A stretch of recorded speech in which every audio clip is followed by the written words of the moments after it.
Good evening, and welcome to this evening's special Board of Education meeting for Wednesday, May 17th. It is now 6 p.m., and I'll call this meeting to order. To begin with, item number 2 on our agenda this evening is public comment. If you would please state your name and address for the record before you make comment, we would appreciate it.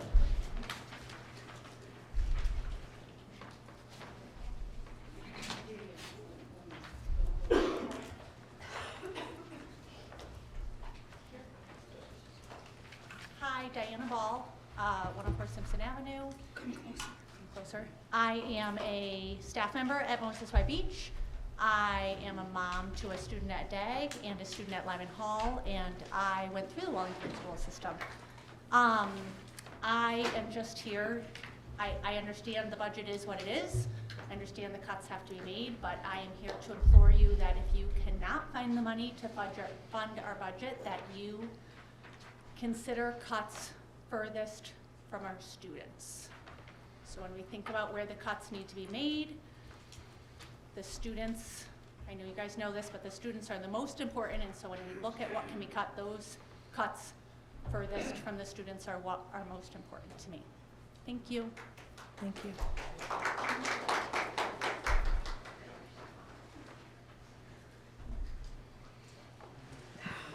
Melanie Rosacci, 9 Platt Drive.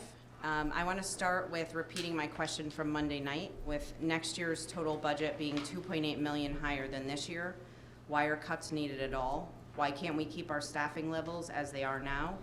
The $2.8 million extra next year can cover any contractually required salary increases as well as any utility increases. Additionally, there are approximately $900,000 in unspent dollars this year.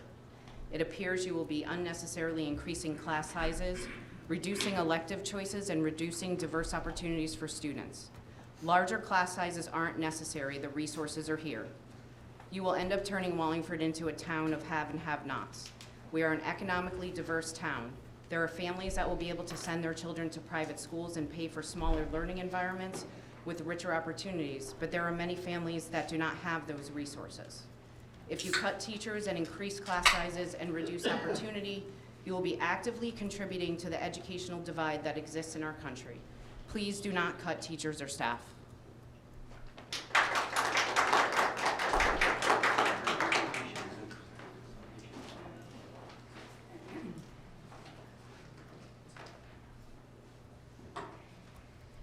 I thought you were getting up, Mr. Zacco, and I was like, oh. Anybody else? Okay, we will close public comment. Moving on to item number 3, we will now start on our budget workshop for this evening. For those of you who were, Mr. Ross. Yes, I have a statement I'd like to make. Okay. Start. I grew here. Could you please get closer to your microphone and make sure it's on? Take your time. Okay, we're here tonight for several reasons. The main reason being that we worked long and hard to come up with an equitable budget. We took our budget and reduced it. We submitted it to the mayor. The mayor chose to delete $3.5 million from a budget without any consideration to the consequences of this being happened. So in my opinion, what's happening now is right in his lap. The town council later voted 7-2 not to override it, not to include things in the budget, and I'm upset with the town council for that. If we make deep cuts in teaching staff, we will no longer be known as a stable district to work in. Before I can vote to make deep cuts in teaching staff, I want to know that we have examined the need for the staff that does not work directly with students. I want a list of consultants that we use and the amounts we pay them. Just a few I am concerned with is the secondary math consultant, and I want to know what we pay legal consultants. I also don't want to spend money on consultings regarding a new school. We have made a decision as a board, and it should be now in the laps of the town council to move the project. They should have the authority to form a building committee and absorb the expenses necessary. I also have been asked by many parents, how did we run the district last year in a smaller budget and maintain the level of teaching staff and programs in a much smaller budget? I realize that the public cannot ask this as a question, but I, as a member of the board, am asking this as a question. Thank you.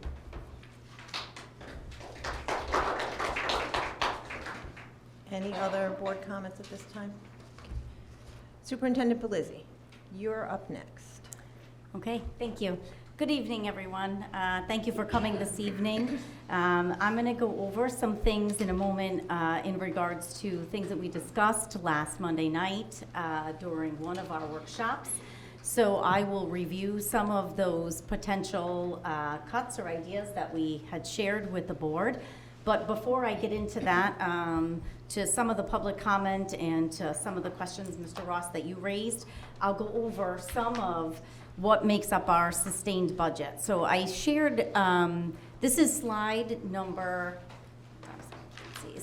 27. It is out of our presentation that I shared with the town council from April. And it sort of goes over exactly what makes up our sustained budget. So I kind of just want to walk through a little bit, and I won't take too much of everyone's time, but if you look at object code 100, that first row there where it says personnel services, not only does it give you what we've had in the past, but it also shows you the dollar increase from the prior year. So within that 100 personnel, that object code, though there it's made up of all of our contractual increases for our personnel, so certified and non-certified. So any contracts that we've recently negotiated are part of it moving forward. So that's an increase, and that makes up a part of the 2.8 million. So if you take a look also in that same presentation I had earlier, on one of the earlier slides, sort of detailed out some of the contractual increases that we had. So each one of those different unions, their increases altogether make up that, which makes up 46% of the total $6 million increase. The second line, the second object code, their employee benefits, is our insurance. So we had an 8% increase from last year. So you'll see that's a 15.2% that adds to the $6 million. So that's a $925,000 increase from the previous year. Another one I wanted to just point out as we move through is object code 500, our bus contract. So as you all know, we changed bus carriers this year. We have specialty transportation. For this current year, this is the first year of the 5-year bus contract. So this is year one. Year one, part of our new negotiated contract was to keep the rates the same when we were using the prior carrier. This coming school year, for the 23-24 school year, it's a 15% increase on full-size buses, along with an increase on our smaller vans. So all of that together then adds to that line also, which gives us a $711,000 increase, which is another 11.9%. So as you go through and look at all of these, we take all of these, we look at all of the increases, we total them up by object code, and that gives us in totals our $6 million increase over what we had last year. So that's where we also get our 5.53% increase from the previous year. As Mr. Ross has mentioned, we did present this to the mayor, and that's why we are here, because it's our sustained increase is almost half of what we're looking for, because obviously the overall cost also included our strategic items as well. So Mr. Ross, I hope that helps to explain a lot. Ms. Reagan. I just want to clarify, so that $2.8 million is not anything extra. That is sustained growth that is due to increased costs for contracts, correct? And that is the same for employee benefits? Those are uncontrollable costs, correct? They are. Thank you. They are. And if you notice those first two rows, objects 100 and 200, That total together makes up the largest part of our entire budget. Any other board member questions? Absolutely. I want Mrs. to make a comment regarding benefits. I want everyone to know that when we do negotiations with all of our unions, they participate in part of that expense, the, help me out. Cost share? No, what's it called? The premium cost share. The premium cost share. It isn't 100% on the board. All of those unions are paying a portion of that as well. So we are very fiscally careful and caring about what we do with the town's money. And the teachers and the paraeducators and all the other unions all participate and pay their fair share. I just want people to know that. Any other board members? Okay. We can proceed. Okay, excuse me. So this gives us a total of what we are looking at and what we discussed on Monday night of having to reduce the budget or the requested increase by the 3.5 million. So just to kind of recap, Mr. Barone, if you don't mind putting up the other one. Just to recap some of the things we shared on Monday evening with the board members and the public, which goes over some of the things we as a central office went through and tried to look at to help reduce that overall cost. So we looked at the strategic plan items, which totals $759,000. We looked at the contingency account to take that down by $300,000. It's currently at, we projected it to be at around $500,000. The curriculum department went through and looked at some items that we could cut, which totals $644,000.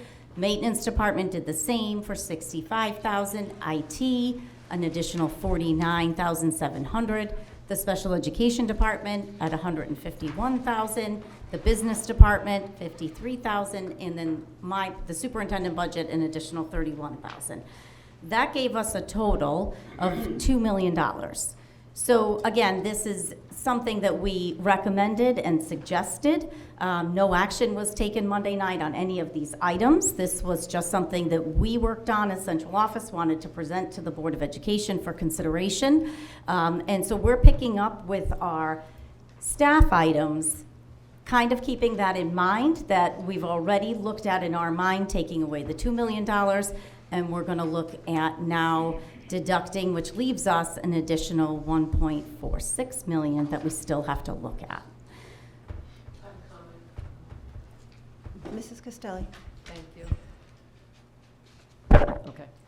I just want to point out, one of our speakers this evening, public comment, talked about the $900,000 of unencumbered funds. I want to make sure everybody's aware that $500,000 of that is our contingency fund. We typically don't have to touch that very much, and we typically do have that all left over.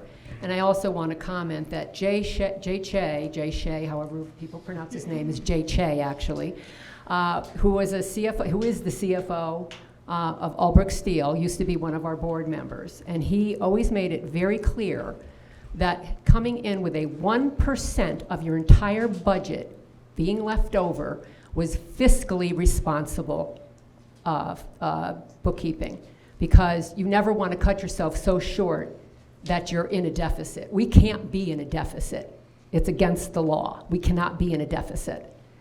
And to have us be, and our $900,000 is less than that 1%. We're doing our due diligence, and we're doing a good job with this budget. Okay.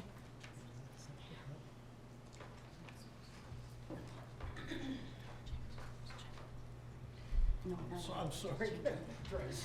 Okay, sorry. We're confusing Mr. Barone, trying to project and have I two apologize. computers tonight. So just as we looked at a lot of our non-staff items, we did the same thing when it came to looking at staff. So this was not easy for any of us at central office. We spent a lot of time looking across the entire district. We did our best to identify areas to recommend for consideration. So I kind of want to be very clear with that. These are just some consideration ideas, things that we talked about. You'll see this evening, we based a lot of our consideration focusing on what's best for students, while taking into account student enrollment, trying to limit programmatic changes and things that would impact our students, and scheduling adjustments. So these were not easy decisions by any means, but know that, you know, we did the best we could. We did a lot of thoughtful time in trying to help reduce this budget. So can I ask one question as we go through this, Superintendent Blizzi?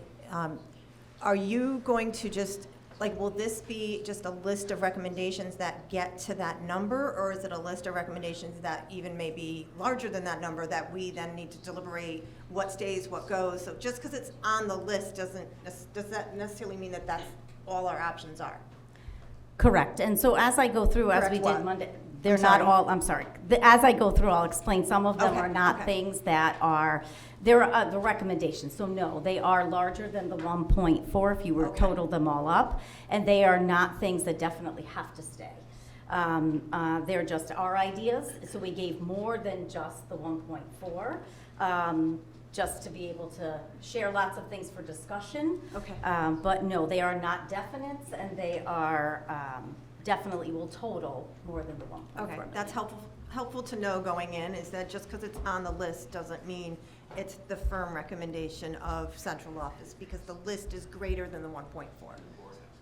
And, right, but they'll make the recommendations, ultimately our decision. But we still have to whittle it down when we see the entire list tonight, which we probably won't do tonight, because this is only a workshop, there's no action taken, there's no consensus, there's no vote. But this is our workshop where we can kind of get it all out there and then ask other questions. Okay. No, go right ahead. I have to make one You more comment. Don't be sorry. This is not easy. This is not easy. We have all lost sleep over this. We None know of- this is about people's lives. We know that. But we have to separate the two. I shouldn't say but. And we have to separate people and running the district. And that's not easy to do. It's our job tonight to make those tough decisions. No, well, I'm not going to make the decisions tonight, but I mean to at least have this rolled out to us. And no one, I hope no one will take it personally or take offense at it. It's not personal. We have to balance this budget. We have no choice. So please keep that in mind and know that there's more to come after tonight as well. This is not the end of it. This is just the beginning. Thanks.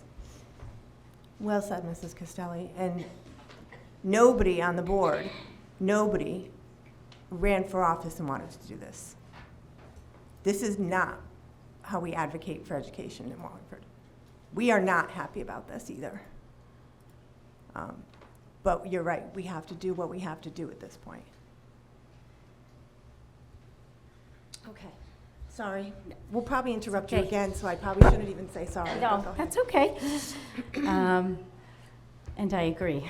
It's not easy. Hasn't been easy. So I'm going to start with the first one. Mr. Barone, if you can do the first one. So the first two, actually, Mr. Barone, if you want to share the first two, please. So the first two items. Down here on the wrong one. It's not refreshing? Oh, I just gotta scroll it up. I'm sorry. So the first two items that are on here are items that we originally included within our proposed budget. They are two items that are vacant positions, no one is in them. They're ones that we feel, after looking at the enrollment, we can reduce from the budget.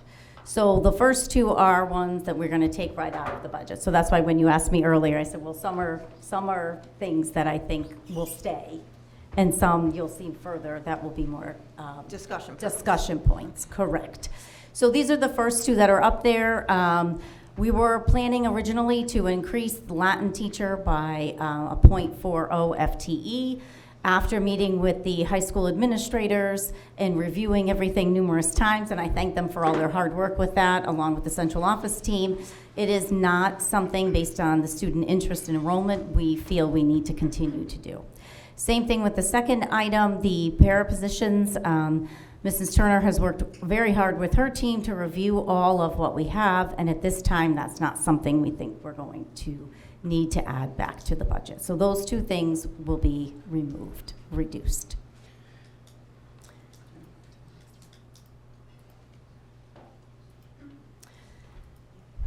Along with the first two, there is also a clerical position. So we were originally planning within the budget to add an additional clerk for 10 months to the special education department here at central office. And at this time, we feel like that is not going to be a need that we're going to fill. So again, it is not a filled position, it is a vacant position. So you'll see when you look across, you'll see what's vacant, meaning it's something that we're not going to fill. And we can reduce from the budget. Superintendent Pelizzi? Yes. I'm sorry to interrupt you. I'm sorry. I think all 9 of us know this, just for the sake of the public watching. Would you mind defining what an FTE is? So that's what we consider, like 1.0 is a full-time person.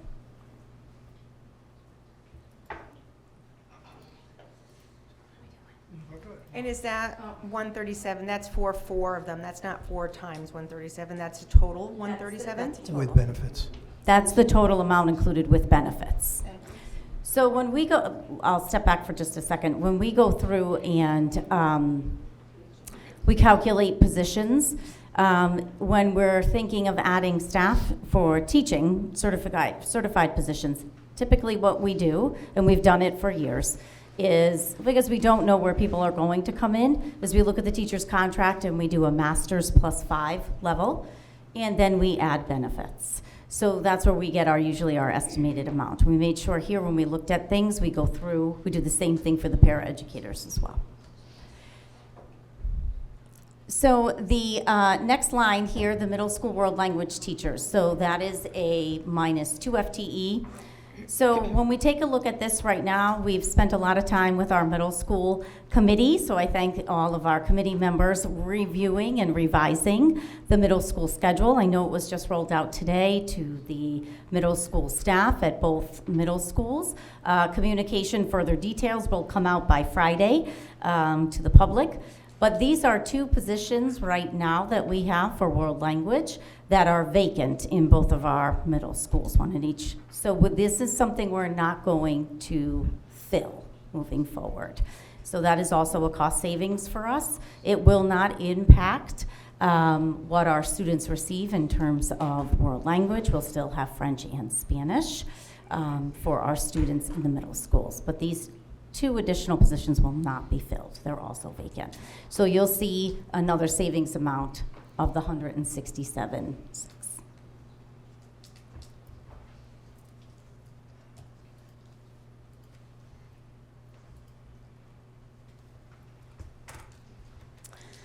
Okay, so item 11, high school teachers.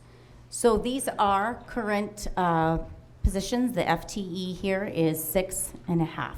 So what we looked at here in meeting with our high school administrators and going through, we followed our guidelines. Again, it's not a policy, but we followed our guidelines in terms of class size. So we talk about making sure that our courses that we're running have at least 15 students in them. Now, there's exceptions to that as we've looked at all of the courses along with our administrators for both high schools. But we've significantly increased the number of courses that are running with at least 15 students in it from previous years. So in doing that and looking at what students have selected to want to take for the following year, we have a savings of the 6.50 FTE moving forward. So we're staying within our class size guidelines. We're making sure that we have the minimum of 15 students in a class, and making sure it's averaging around roughly up to 25, sometimes a little bit more in each class, sticking with the guidelines for class sizes.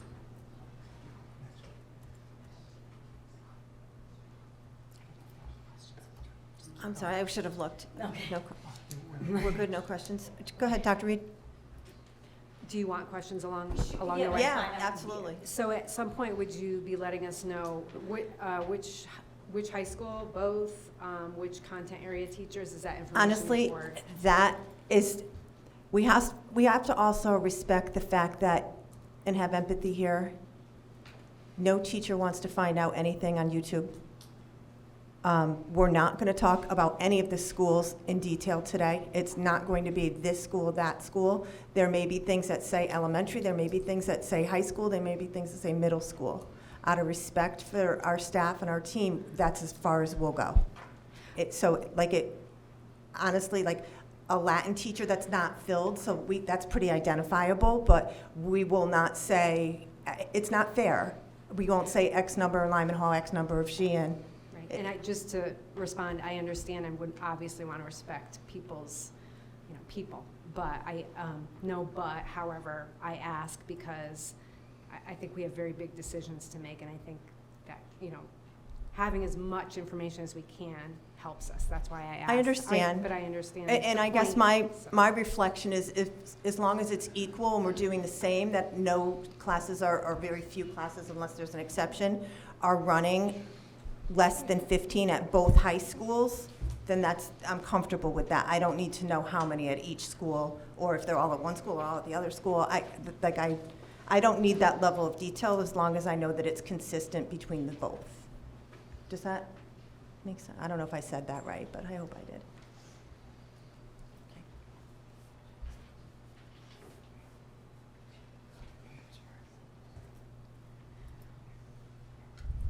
Other one. Okay, thank you. Okay, so can you click the, The next one? yeah. Oh, Okay, thank you. So these next two are some things I just want to share in terms of, again, considerations moving forward. So looking at, I'll start with elementary Spanish first. So when I look at the elementary Spanish, we have one that will be vacant at the end of this year. And so we looked at this when we were talking about things and reviewing retirements and resignations as an opportunity to go back and to take a look at what we're doing at the elementary school. Because of course we're always reflective. And this has been very successful for us. But when I look at everything overall, I look at the opportunity to take a look at our elementary library media specialists and leverage them better than we are now. They do a fabulous job. They work very hard. They are very dedicated to our students, as our Spanish teachers. All teachers in our district are. But looking at that opportunity for them to become the special, and for the library media specialist schedules really at the 3-5 level would look differently. So if we were to eliminate providing Spanish at the 3-5 level to our students, because they would still be able to receive it, and when we get to the middle schools, looking at our library media specialists, could we leverage them? They're literacy how trained. Could we leverage them as a special? It's an opportunity as well because we're in the process of going to be looking at their curriculum and Can you rewriting just it. define a special for the public? I mean, we know what it is. Sure, but just so- compare it to something that they can Right. relate to. So it would be comparable to providing physical education, art, music. Currently, those art and music are shared between our sister schools, so they would be shared between the pre-K 2, 3, 5 buildings. So we were thinking this would be a similar setup as something to consider moving forward. Currently, their schedules are a little different. They see students, but they see students with the classroom teacher, and it is not considered a special. So it's in addition, it's on like an A-B schedule. Mrs. Costello, did you have a question? I just left mine on. I don't want people to hear my crying, so. No, actually, it's Mr. Votto who had a question, clarification, I guess, around. So right now, we have a media specialist in all 8, and you're saying cut that down in half and have them go A day, B day to the other school. Is that a correct? explanation. So currently, I'll No, use. he's saying No, I'll use music, for example. So we have a rotating 6-day schedule. So it would be shared, I'll just use Stevens Pond Hill. So if we had a art or a music teacher, they would spend 3 days at Stevens Elementary School servicing those students, and then they'd switch and come over to Pond Hill and do 3 days at Pond Hill. And then the specialists would flop back and forth. So kids would all get their specials, but they'd be shared between. But it'd be 3 days, not 1 day here, 1 day there, 1 day here, 1 day. So, same effect.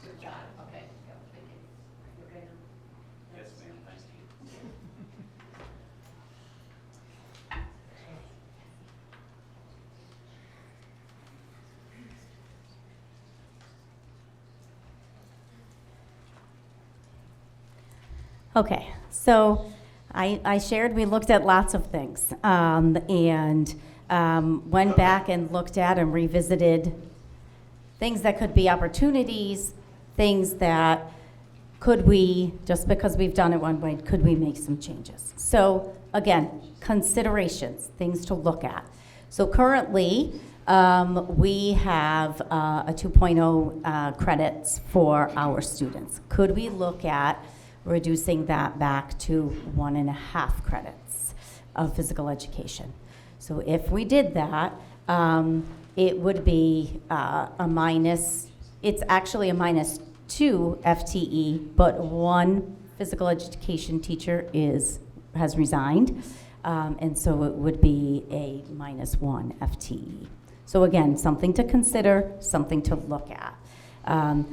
It is, again, we're still within the state requirements, and so just an idea to bring up for conversation. And what is the state minimum for this? The state minimum for physical education is 1 credit for graduation and 1 credit for health. So we currently provide 2 credits of PE for graduation requirement. This cuts it back by a 1/2 credit. You see the wheels spinning, I know. I had a kid who did not like PE, and so if we did this, is it too late for students to adjust their schedules and possibly there'd be kids who would potentially be able to not take PE next year. Would they still have time to pick up an elective that they want, and maybe some of the electives that are on the cusp of, 12, 13 may end up running? So in all of our discussions, and feel free to cut me off, with our high school administration, we paused the scheduling process, which is late and certainly concerning, because with a $3.5 million budget cut, we couldn't move forward with the scheduling process. So the high school principals are ready when the board makes the decision to hit the ground running, and that would involve, similar to when we close a course and they have to reshuffle students into different courses, they would have those same conversations with how the impact of the PE class that's closed would impact a child's schedule. Okay, so they would have the option to take 2 credits. Like if there were seniors already signed up, their schedule was set, and they didn't want to drop PE, they could still take it. But am I hearing No. that they would be It's hard to, well, I said no right away, but space would be limited, Okay. right? So as we're looking at they would be class doing more sizes, electives? and we're looking at the ability to meet everybody's needs, it's possible there might be some room, but I can't guarantee that, to Okay, be honest. okay. The first priority would be to ensure that the grade levels taking PE as a requirement to the newly revised 1.5 had their space. understand. It would provide some opportunities for students who may not have passed a credit of, a section of PE to fulfill their obligation for graduation. Those would be the priorities, certainly, before we would open it up, any empty seats up to an elective standpoint. Class size, scheduling, all of that would need to be considered before we would do that. Thank you. I'm sorry, I asked my question first. Mrs. Castelli, then Ms. Regan. So I just wanted, let you know I am opposed to this particular one. And I met with a well-respected Wallingford retired physical ed teacher and physical ed and health teacher a few weeks ago. And I will share this document with all of my team members here, all board members, with respect to reasons why we would not want to do this. And it really relates to what we said we wanted to stay away from, which is impacting kids. And there's social emotional benefits here, there's growth opportunity. So I'm not going to read it tonight, but anybody who wants a copy, I will share it with the board, and if there's anybody else who would want a copy, email me, I'll be glad to send it to you.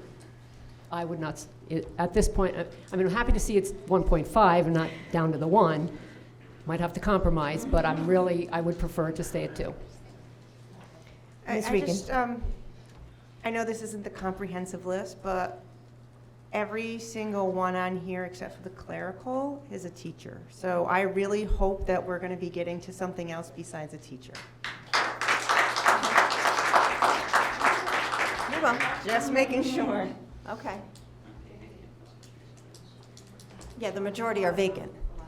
Right, I understand that, but there are some that are not, so. Yep. No, the majority are not vacant. There's 10, 11, 12 on there that are not vacant. By line item. Right, so. Okay, so the next one, sorry. So the next one, again, these are considerations, I'm gonna say it again, they're considerations, was for us to also look at our instructional paraeducators that we have in all of our grade 1 classrooms. So each grade 1 classroom has an instructional paraeducator that is also assigned to that classroom. So again, something for us to consider. We did do a lot of research and looked at other districts to see if they still have instructional paras at the grade 1. Most districts within our many of them do not. So again, something to consider. This is counting for all of our sections of grade 1, certainly up for discussion and consideration, but wanted to just share this. I'm sorry, I'll start with Dr. Roscoe and then Mr. Ross. Thank you. So, thank you, Superintendent Belizzi. So, I'm really against this with the paraeducators. I think we often hear about differentiation that has to happen in classes, and I'm going to take my Board of Ed hat off for a moment. I have a first grader, and I see the value of the paras in the classroom. When I'm allowed to come in and do special things like work at the book fair, and I know I'm supposed to be 2 separate people, but I'm one. I'm a Board of Ed member and a parent, so I'm going to speak to both.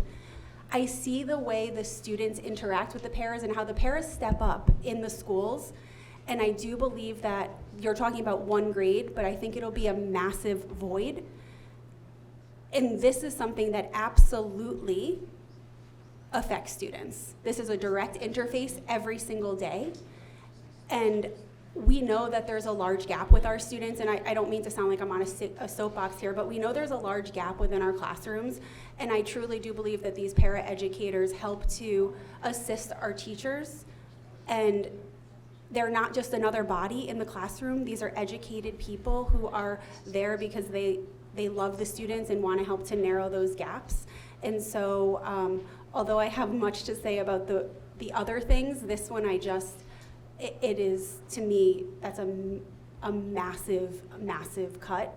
And I think knowing the gaps that exist, we just can't sustain it, to be quite honest. Mr. Ross. Yes, I agree with Dr. Roscoe on this.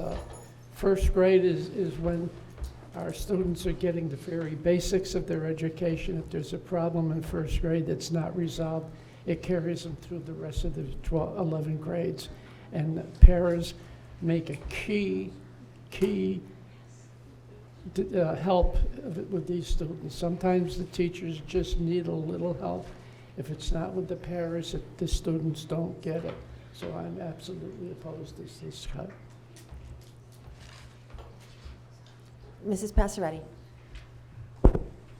you know, everyone is witnessing the downside to being on the Board of Ed.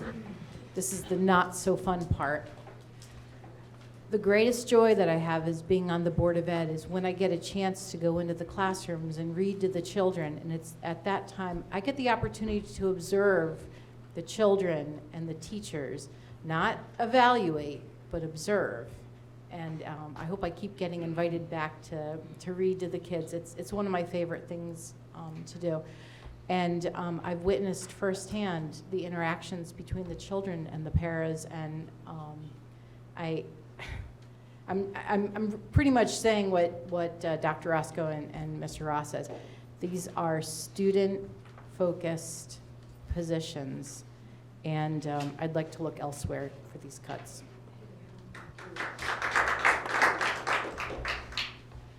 Can we just make sure that door stays open, just because it's a public meeting? I don't want somebody to look down the hall and think it's closed and not come, that's all. I don't want to have that impression. Any other questions? Okay. Okay. Superintendent Peluzzi, back to you. Okay. So, yeah. You gotta scroll up really. I would do this too. Yeah, this. Okay. I don't think it changed on this screen though for them to see it. Okay. So something else we took a look at is we currently have a vacant high school assistant principal position. So if I put on the savings side, if you looked at, if you were to eliminate the entire position, what the salary cost or the cost savings would be. The second line, something to think about, is currently our administrators, our assistant principals are 12-month employees. And so since this one is vacant, do we consider, if we choose to fill this position, do we consider filling it at 10 months? And so there you would see the difference in the two salaries between a 12-month and a 10-month assistant principal. Mr. Votto. Are we only talking about that one vacancy? If we were to fill it to be a 10-month position? Correct.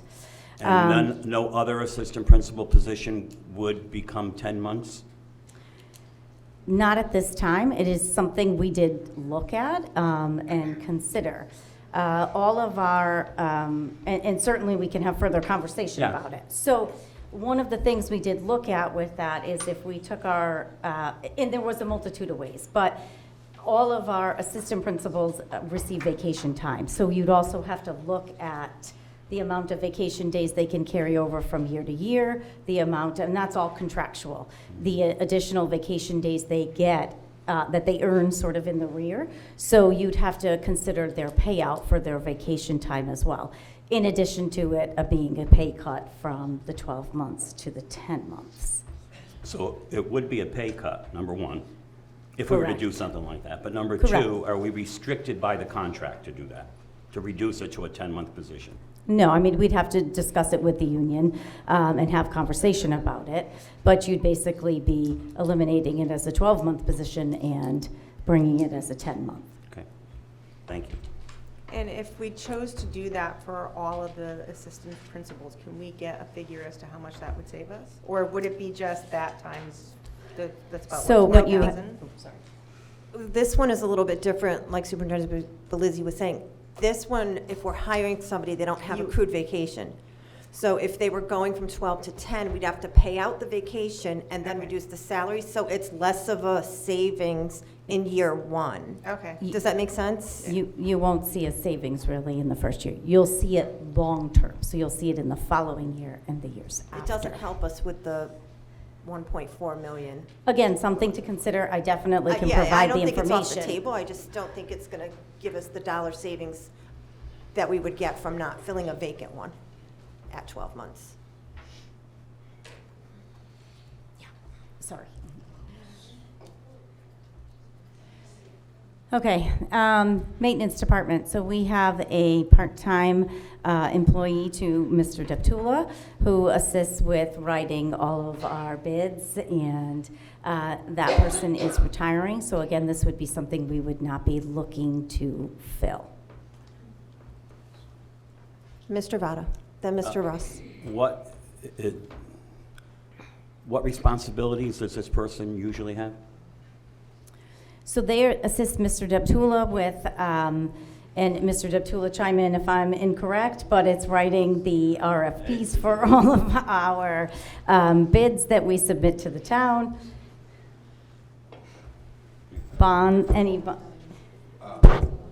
He was originally brought on to assist with bondable projects, and he's worked out great, but he is retiring. My concern is that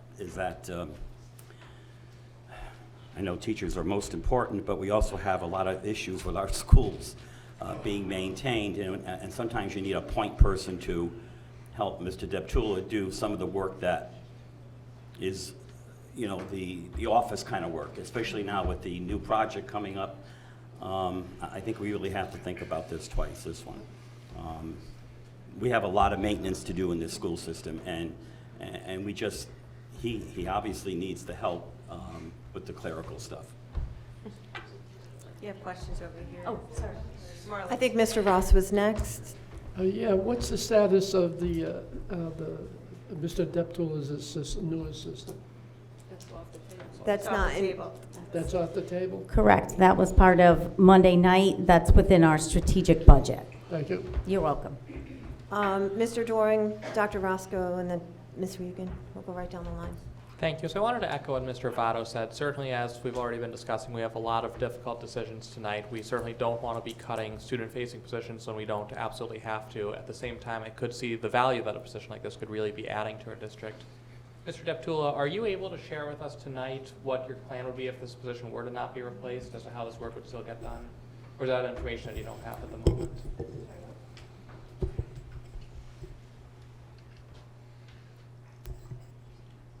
Certainly, there's some things that would take longer, and I would have to evaluate like the bondable jobs as to what we could move forward with and what we can't. We could reach a threshold where it's not manageable.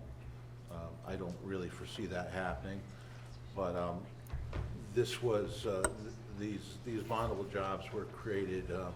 I'm going to say almost 10 years ago, and we've accomplished a great deal. But it also, you know, when we do these bigger jobs, it takes our resources, not just my own, but my staff in my department, including maintenance men. So it is a consideration. Thank you. Dr. Roscoe? Mr. Deptula, if I could ask you to just stay at the microphone. I'm sorry. I didn't know if I could ask you to stay there, but I'm going to. So I just am looking for a little clarification. I know you have a team, most of which are doing the actual maintenance work. So if this position was eliminated, does that leave just you essentially doing the writing of the proposals and things of that nature? Or are there people on the team who could also help?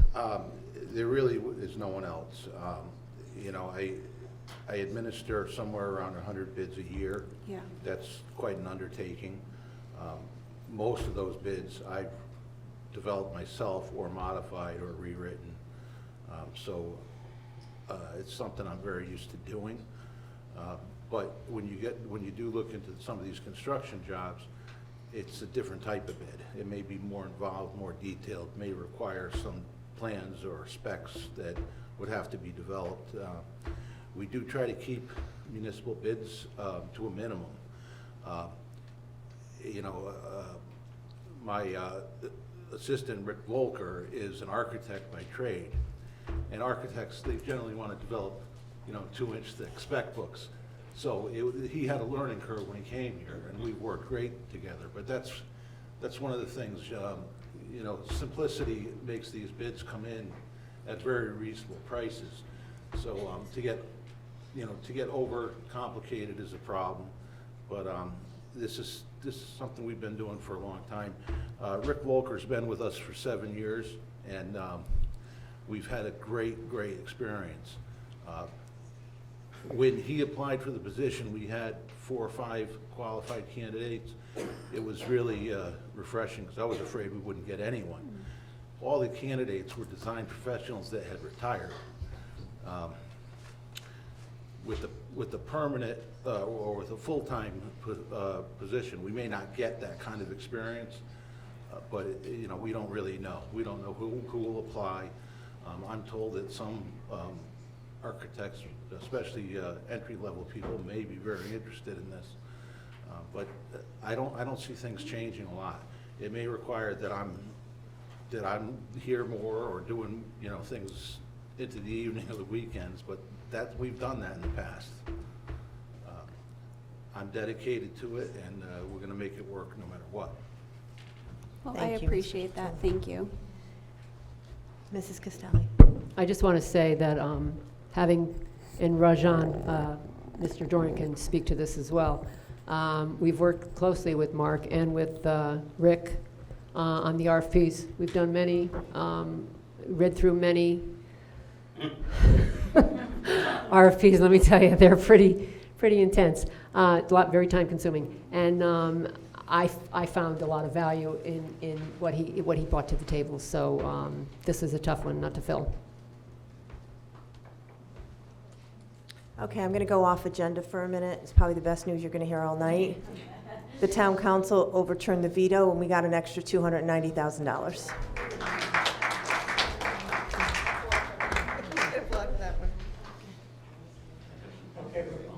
Okay, back to our task at hand. Okay. Okay. So we will have in January a IT vacancy, and so this was something that we looked at as maybe delaying the filling of that position and reevaluating the need for that, or what that might look like, or what that would mean for down the road. So this is something that, in talking with Mrs. Vayu, it's something to consider. So we added this as well to our list of considerations. And the next thing we added to our list is clerical. So currently we have part-time clerical staff at both of our middle schools, and so we looked at eliminating both of the part-time clerical office staff, one at each of our middle schools. Again, these were not easy decisions. Again, these are considerations. There is no action this evening. They're certainly up for discussion. Certainly things that others may, suggest instead, but this is where we were to start. Ms. Regan, I'm sorry, I'm looking at Dr. Reed, then Ms. Regan. So I appreciate all the work that you've done, a lot of hard work. I appreciate the public being here to stand up for what they believe is right for our kids, and I appreciate comments like Mr. Deptula saying that, he'll get the job done regardless of whether he has that person or not. I also appreciate and respect my colleagues on the board. Now, I would like to say that I would really like for central office to look at some of the curriculum positions. We have quite a few of them. Can we get through the list? I thought we were. No. I think you I think she said it. I know what she said, but we're not done. Okay, well, So- had you been done, that's where I would be going, so thank you. So I did not total this. It does total more than 1.4 million. The last piece is there are not additional things, but there are other things I want you just to consider as we move through. So Dominic, add the rest, please. Is unemployment. So what we did was, as a central office team, is we went through and we looked. Now, I know we may not consider every single one of these positions, but just to give you an idea of some of what we worked on here. We did look at going through and thinking about, what would happen because of the certified teachers. It goes through the RIF process. There's a lot that happens. That's hard to exactly pinpoint, but that happens after the budget is passed. overall, I tried the best I could to estimate where we would be, and it would be potentially, again, these are all estimations, and I know these are only considerations, that at the end of this, it would be roughly 3 certified teachers, and then it would look at, obviously, the paraeducators. Currently, we have I believe it's 8 or 9 openings, 8 paraeducator openings within the district that we've had for a good portion of the year. So thinking that if it was the 20 instructional paraeducators, that they would be able to be absorbed back within the district, because we do have openings in our special education paraeducator positions. And so it would be a cut there of 12, potentially. And so just wanted to kind of take a look, and we also have to consider then paying the unemployment as well. Okay. Are you done now? Thank you. I just wanted to get to, So to go back to what I was saying, I would like for us to consider some of the curriculum positions. There are quite a few, and I guess I'm, looking over between curriculum positions and department leaders. I would like for us to kind of look at those roles and consider, certain things. And I know there are different contracts, teacher contract versus administrative contracts, but I would like for us to, if we're going to consider teachers and paraeducators, people who are working directly with our kids, and I think we also need to consider other positions.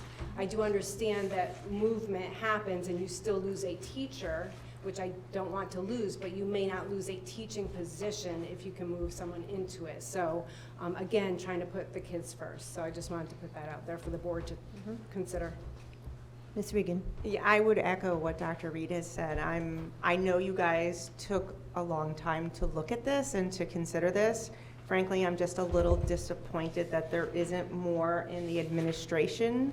I realize that everybody interfaces with the children and that our students are first, but I would think that we want to look at the top as well. I don't think that there's quite an equal representation between the teaching and the student-facing staff and the administration.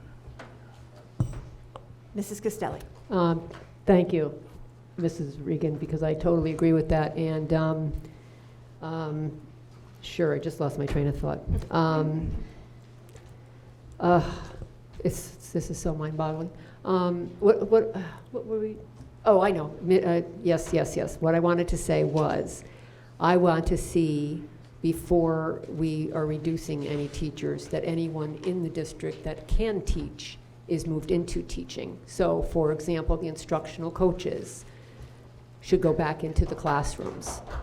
And not, I know there's no savings there, but maybe we don't have to cut because we've moved them into those positions that we're talking about cutting. In other words, those kind of thought processes I think have to happen. And curriculum coordinators, we have 10.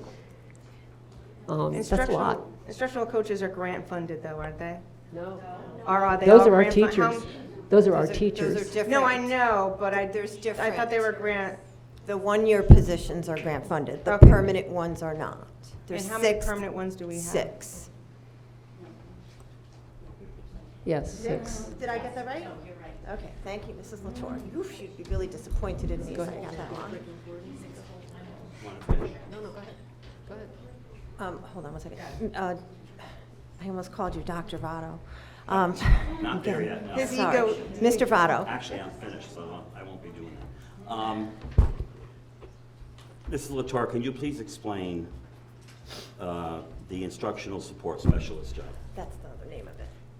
So the instructional support specialist is a teacher that is on special assignment. It is grant funded. They are not permanently out of the classroom.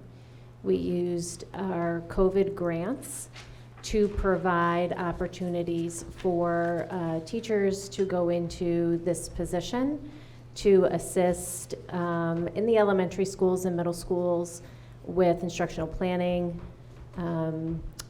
curriculum unpacking, data analysis, small groups, looking at screen data, standardized test data to assist in filling the gaps that COVID created in our students' academics. So the first year, coming out of the 3 months we were out for COVID, so the 2021 school year, we had 11. 21-22, we had less than that. And then this year, we have 8. Next year in the grant, we have currently slated 4 as we kind of wean out those positions. Right, so that's not coming Those out of our are budget. different, just for clarity, they are different than our instructional coaches who are permanent positions in our operating budget. Okay, and my other question is to explain the instructional leaders. So the instructional leaders are in our high schools. That position has morphed over the years. They used to be our department heads. It's not atypical for high schools to have department heads. They handle a variety of different tasks within the department. So we currently have 4 high school instructional leaders. They do work within the math department, science department, social studies department, and English department. They handle the managerial tasks of the department, budgeting, ordering. They provide input to the building administration for scheduling, for evaluations. They work with the teachers within the classroom on curriculum, instruction, assessment. They have been in this role as an instructional leader for the last 2 years. They do not have a scheduled class. They do not have teaching responsibilities. They are shared between the 2 high schools. So we have only 4, and they travel between Lyman Hall and Mark T. Sheehan. I think you know my stand was on, I always felt that the department heads, it was too many and they taught only 3 classes and all that. And I was glad to see that we now share between both high schools. But I'm just wondering if I gotta go back to the teachers in the high school level that we talked about eliminating or not filling. If we, I understand some of the jobs that the instructional, I always get these words mixed up, instructional leaders do. But in my own feeling, I feel though that some of the jobs that they do perform could be done by the administration in the school. But I also feel that perhaps we can rearrange their schedules so that they teach at least maybe a couple of classes, so that we don't have to eliminate any of these positions in the high school level. I need to be clear on something, though. The elimination of classes. Correct. If you take just for the purposes of this conversation, I want to clarify 2 things that you said from my perspective. The instructional leaders or the instructional coaches at the elementary level, they provide opportunities with staff for collaboration and curriculum work and instruction work. And I recognize that the building leaders also do that on a daily basis, but the building leaders are also dealing with a multitude of other things and can only be in so many places at one time. So our coaches can also fill a gap and have the opportunity to build relationships and rapport with teachers, to have conversations that might not actually take place between a building administrator and a teacher if there's questions about instruction or how do I reach a particular student. So I just wanted to state that. Second, for our positions in the teachers union that don't have an assigned class, if you remove them from that position, in my opinion, you're losing a valuable service that is very much connected to student growth and achievement. The instructional leader, you mean? Both, quite honestly.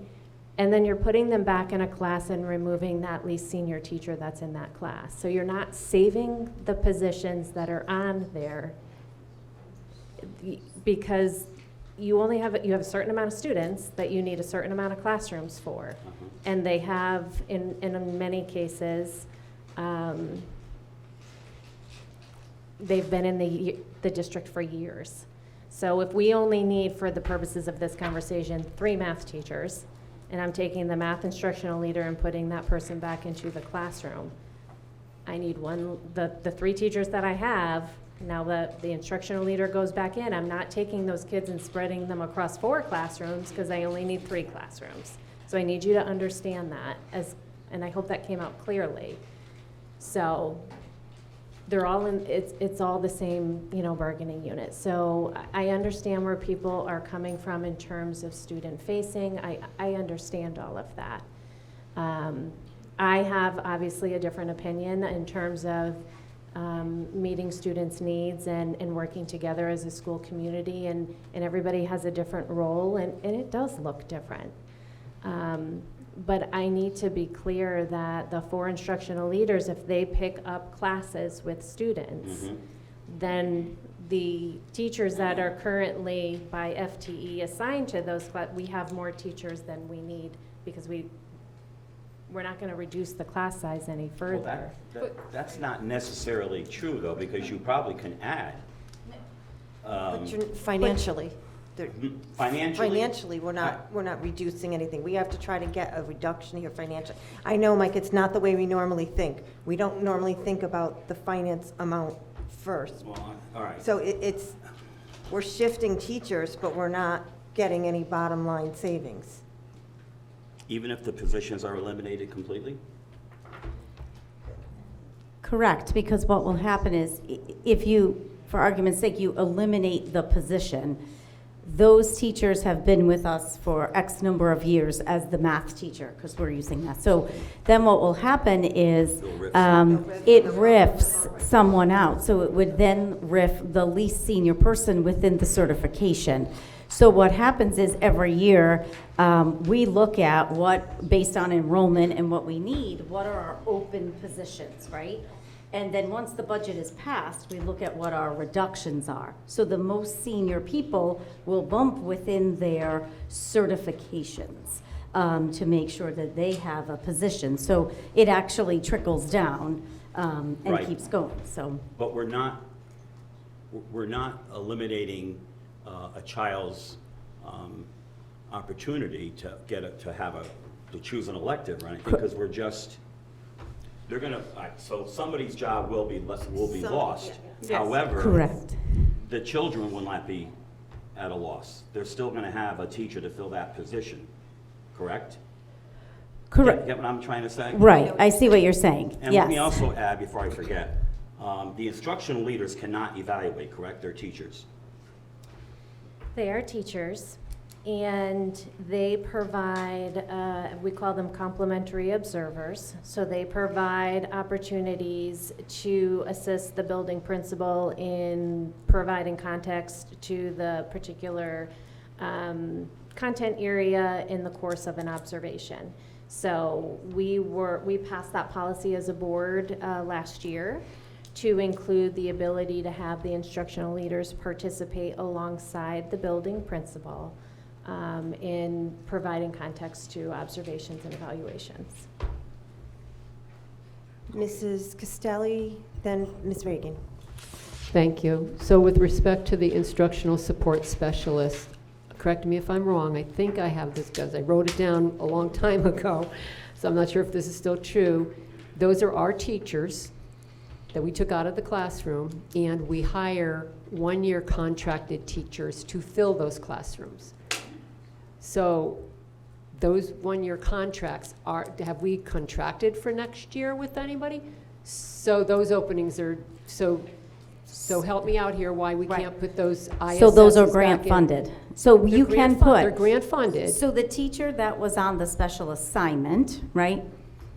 It's a 1-year position. So they go back to their current position that they left. And so every year we hold interviews, they interview, either they get the position or not. The person that fills, so the person that is moving, who's our certified permanent staff member, they're already in our budget. They're accounted for. The person that's coming in for the 1-year contract, that is not part of our expected, is grant funded. That's ESSER funded? Correct. ESSER funded. Okay. So the then- 1-year contracts are ESSER funded. Correct. What Ms. else could those funds be used for if we weren't using them for these ISS? So those are things that we use and we go over, we look at that, but they're not items or they're not teachers that, they can't supplant our budget. So they are things that really can only be for the 1 year. Remember, there's only one more year left of our grant for that as well. So there's different buckets as well. There's 5 different areas of what we can use that money for. Is it any of it non-staff related? Could be used for non-staff? I'd have to pull it up to look exactly. Mrs. Turner, do you have it? You probably have it memorized. The purpose of the funds are for academic recovery, so they can be used for staffing, as we wrote the grant, or for instructional programming.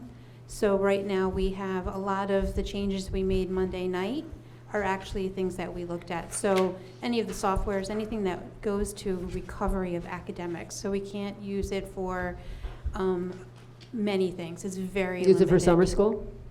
Yes, and we have. Yep. Yes. Ms. Regan? I have a couple of things I want to ask about. One, the curriculum coordinators, how many of those do we have? 7 or 8. 10. Oh, Ms. Latour. It's me. There's 7 people in the curriculum office. There is a wellness coordinator. He is in charge of health, PE, school counseling. He is the district's bullying coordinator as well. We have a science coordinator who does all of the K-12 science curriculum and instruction. We have a K-12 mathematics coordinator. We have a world language, we call it a global awareness coordinator. She is responsible for the capstone and mastery-based diploma assessment, all of the world language that is offered in the district, and the EL bilingual department. We have humanities, and we broke that up into 2 positions because it is a very large position. It is English language arts, social studies, music, art, and library and intervention for reading. And so we have a K-5 coordinator and a 6-12 coordinator. We also have a preschool, right? That is not under my department, that's in special ed. Right. But So there are 3 coordinators in special Right, ed, 3. preschool, which is grant Okay. funded, and then an elementary and a secondary coordinator. Thank you. And each Oh, of- and I'm sorry, I forgot Dave Ullman. I know I was missing someone, so I apologize.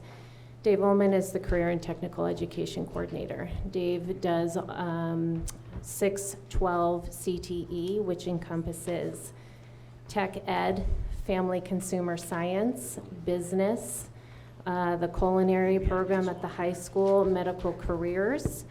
He is working with computer science K-12 because we do have our computer science classes starting as early as actually preschool 3 and 4. And he does all of the work within the Perkins grant, dual enrollment, and he replaced Rob Covey. So that kind of, I don't think I missed anybody. Business think tank he participates in. Dr. Manifico is under what department? Or did you He's say? kind of his own department. Kind of his own? He's the director of adult Okay, education, so he is Just for his the own sake of entity. numbers, I'm just trying Yep, to, no, I know we said no I names, but I'm just understand. trying to. Yep. I have in the So- second part of, oh, I'm sorry, continue. I'm sorry, no, it's just the coordinators in their role they're very specific to content. And they're doing the curriculum and instruction, assessment practices.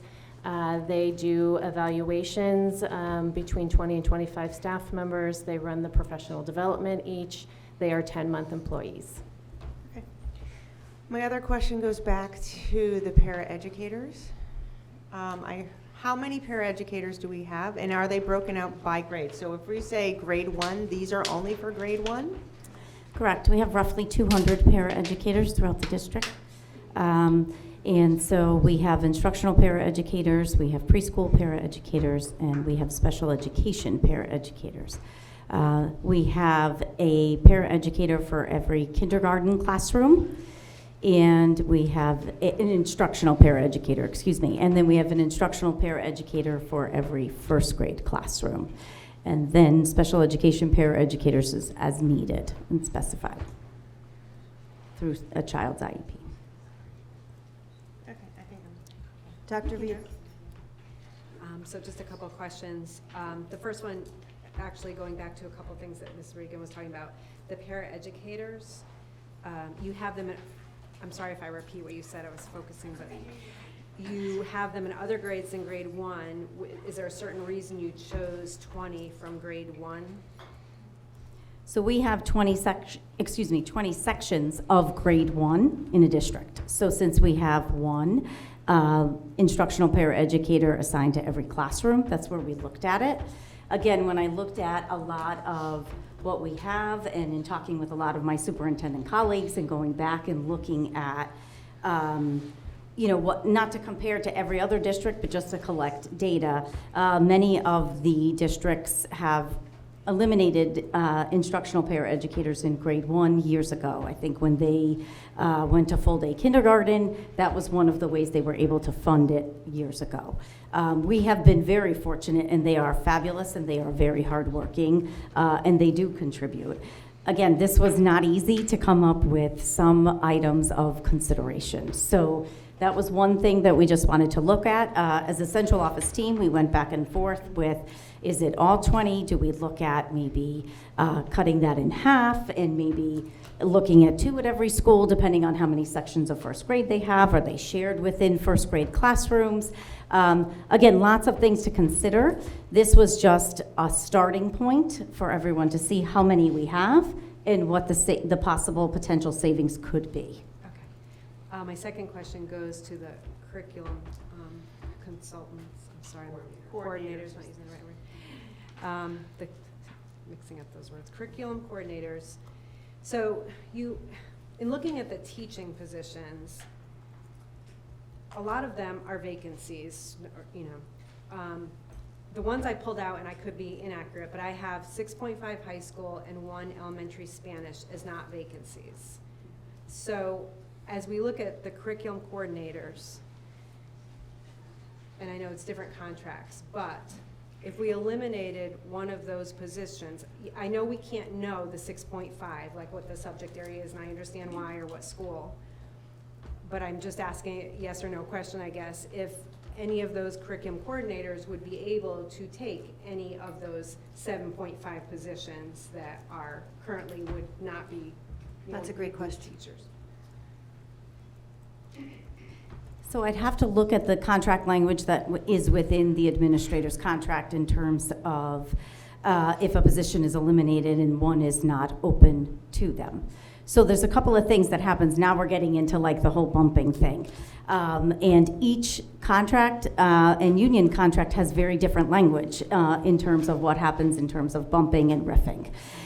The administrator's contract is broken down in terms of different classifications. And so if there is, if we're looking at eliminating curriculum positions, then we also have to look at the fact that we have an open administrative position.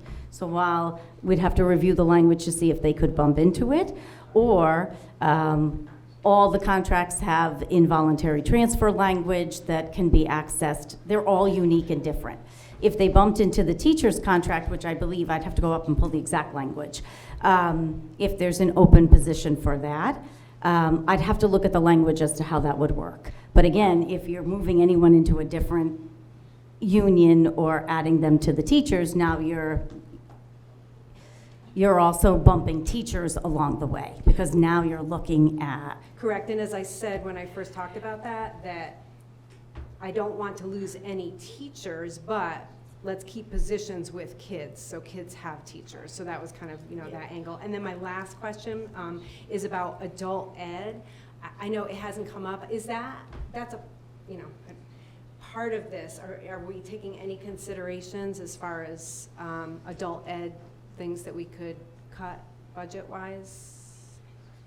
Because I may have missed it, but I haven't seen it in the last 2 nights. I did not put anything on here for adult education. I can certainly take a look. I think a lot of what's happening with adult education, because we merged with 2 other towns as well, and he is receiving additional state and federal funding, which is covering a lot of the current positions that he has as well. So I can take a look, but I'd also have to back out a lot of the additional funding he's getting from the merging with the 2 other towns. And the courses that he offers, that are the enrichment courses, are now it will be in all 3 towns, Wallingford, Berlin, and Cheshire, are an additional revenue to his program. So that helps to cover a lot of the staff that he has. But we can certainly go back and take a look. Thank you. Oh, boy. Well, we're going to just keep going. So we'll go to Mrs. Castelli, then Mr. Votto, and then we'll start back at the end with Mr. Doran. Okay, so I learned a long time ago, no idea is a bad idea. It generates other ideas. And I will refer this back to what's the big library in Washington? Oh my God. Smithsonian. Anyway, one of those big libraries. They were trying to find a way, this was years ago, on the best way to get the pages to be able to get the books back on the shelves, because they just couldn't keep up. And someone mentioned, let's put them on roller skates. And ha ha ha ha ha ha. And guess what? That's how it got done. They put them on roller skates. No idea is a bad idea. I'm going to suggest something very bold here. Don't shoot me. Please All right? don't use names. I'm going to say, please I'm no going to say names. eliminate, no and to be names. specific. I'm Okay. going to eliminate curriculum coordinators across the board. So $1.5 million, there's your 1.4. But I get it. They're going to then be able to bump down into the teachers' union, because I did look at both contracts, and they can do that. However, our superintendent does have the authority hold on, I tried to do my homework. Per an overview of the Teacher Fair Dismissal Act, which is stated in our contracts, she can reduce their salaries. And again, I realize this is people's, these are lives. It happens, and it happened to me personally. I was a manager at Anthem. They eliminated all the managers, and we had to cut. We had to cut down to a lower level, and our money went with it. I was fortunate enough personally to go someplace else within Anthem, but it happens. Again, we have to run the district. We have to make some hard decisions. If we eliminated all those positions, then I looked at that's one of the reasons I asked for their job descriptions. I understand that they have their own 92s, and they can do the observations and evaluations. They can't do that if they're in the teachers' union. That's why we moved them up to administration to begin with. However, because the state has loosened up a bit on the requirements for those observations because of COVID, I think we can trust that our administrators, don't kill me guys, principals and assistant principals can take on those informal observations that are required and doing the evaluations, which I believe they do anyway. Then the curriculum part of it falls into the role of the instructional leader, or like we used to call them, department heads, because they did do that. And they can do the curriculum component of the curriculum coordinator role. So I'm saying split the role into 2. Part of it goes to the principals for the tasks that they can handle, and the rest of it goes to the instructional leaders, which the curriculum coordinators can bump down into. We will save at least their extra 10 days of payment every year that we pay them, because they do work the extra 10 days. So again, just getting thoughts out there. Let's think about this. We have to be bold. We have to look at everything. And Mrs. Castelli, is your number based on the 7 curriculum coordinators? Actually, it's based on 10. The 1.5 million? Yeah. That was based on I believe it's on the 10. So are you recommending getting rid of the special no, ed and actually I'm not, coordinators? because I think we need this. Think we, and again, I can't speak to this directly, but I think the special ed and the preschool probably need to stay, or again. Preschool's grant funded, and yeah. Okay. Right. So anyway, we need just So your number's conversation. based on I'm just 10, trying to but put it's it out probably there not for really 10. conversation, Okay. that's all, discussion. No, I'm just trying to Yep, keep the thank you. numbers straight. Thank you for bringing that out. So, Mr. Votto, then we'll start down at the end with Mr. Doring. Well, Mrs. Costelli kind of stole some of my thunder, but, You could be the lightning. now I forgot what I was going to say.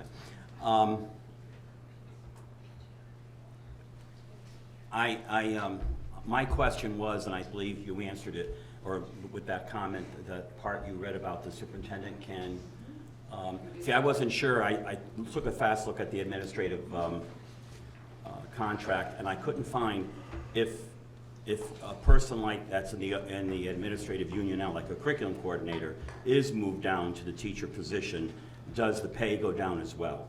Do we have the right to do that? Yes, we do. And we do. According to this. Because, you know, I'm trying to look at all sides here. You don't want to hurt people that way either, but again, we're coming up with ideas here. I know, but at the end of the day, we have to get to the 1 point, whatever Right. that we're at. Right. So Right. Exactly. if we can't, you're right, like, if we can't change the pay, then what's the benefit? Right. Like, we have look to at get to the pay reductions. That's sadly what this is about. The other question, Mrs. LaTorre, is you said there were 2 humanities, correct? Coordinators? did, yep. And I have a job description for a secondary, so that's what, 612? 612. And there's another one, K2? K-5. K5. K5? Okay. You should have both. Oh, it says pre-K humanities curriculum coordinator. Yes, That's the pre-K person. through 5, yeah. Okay. All right. Preschool, actually. Okay. And I was thinking along the lines of the instructional leaders taking on some of these responsibilities as well. The other thing I just want to mention that came up just now, the adult ed program. I don't think we could take anything away from them. In fact, we're going to put something into that. We have a coordinator there who is fabulous, and I'm the advisor from the board on that, on adult ed, and you would be so surprised to see the things that are offered for the residents of this town and now 2 other towns that we're combining with. I don't know how he would manage everything that he does if we reduced any funds for that. So I really would like to keep that untouched personally. I mean, the people come out of there with certifications besides the degrees. And the other area I am adamant about, board members, is reducing any of the positions in special education. I think they need to stay there. I think that's we have many children with 504s, well, that's not special ed, IEPs, and whatever, and I think they need that support. We have some outstanding programs, the transitional program. I don't want to see any of those things touched, so I really don't want to see us making any cuts in that area. Mr. Doring, and then we'll go right up the line. Thank you. So just have a couple of questions and comments. Just feeding off of what everyone else is saying, we really don't have good options here. We don't want to be removing student-facing positions, because that's what our students need. We also don't want to be removing positions that, even if they're not directly student-facing, are still on a strategic level really pushing our district forward. So as we're talking about moving some things around, do we have the option with any of our instructional coaches, instructional leaders, curriculum coordinators, to have them spending part of their time in their current role and part of their time in a direct teaching role?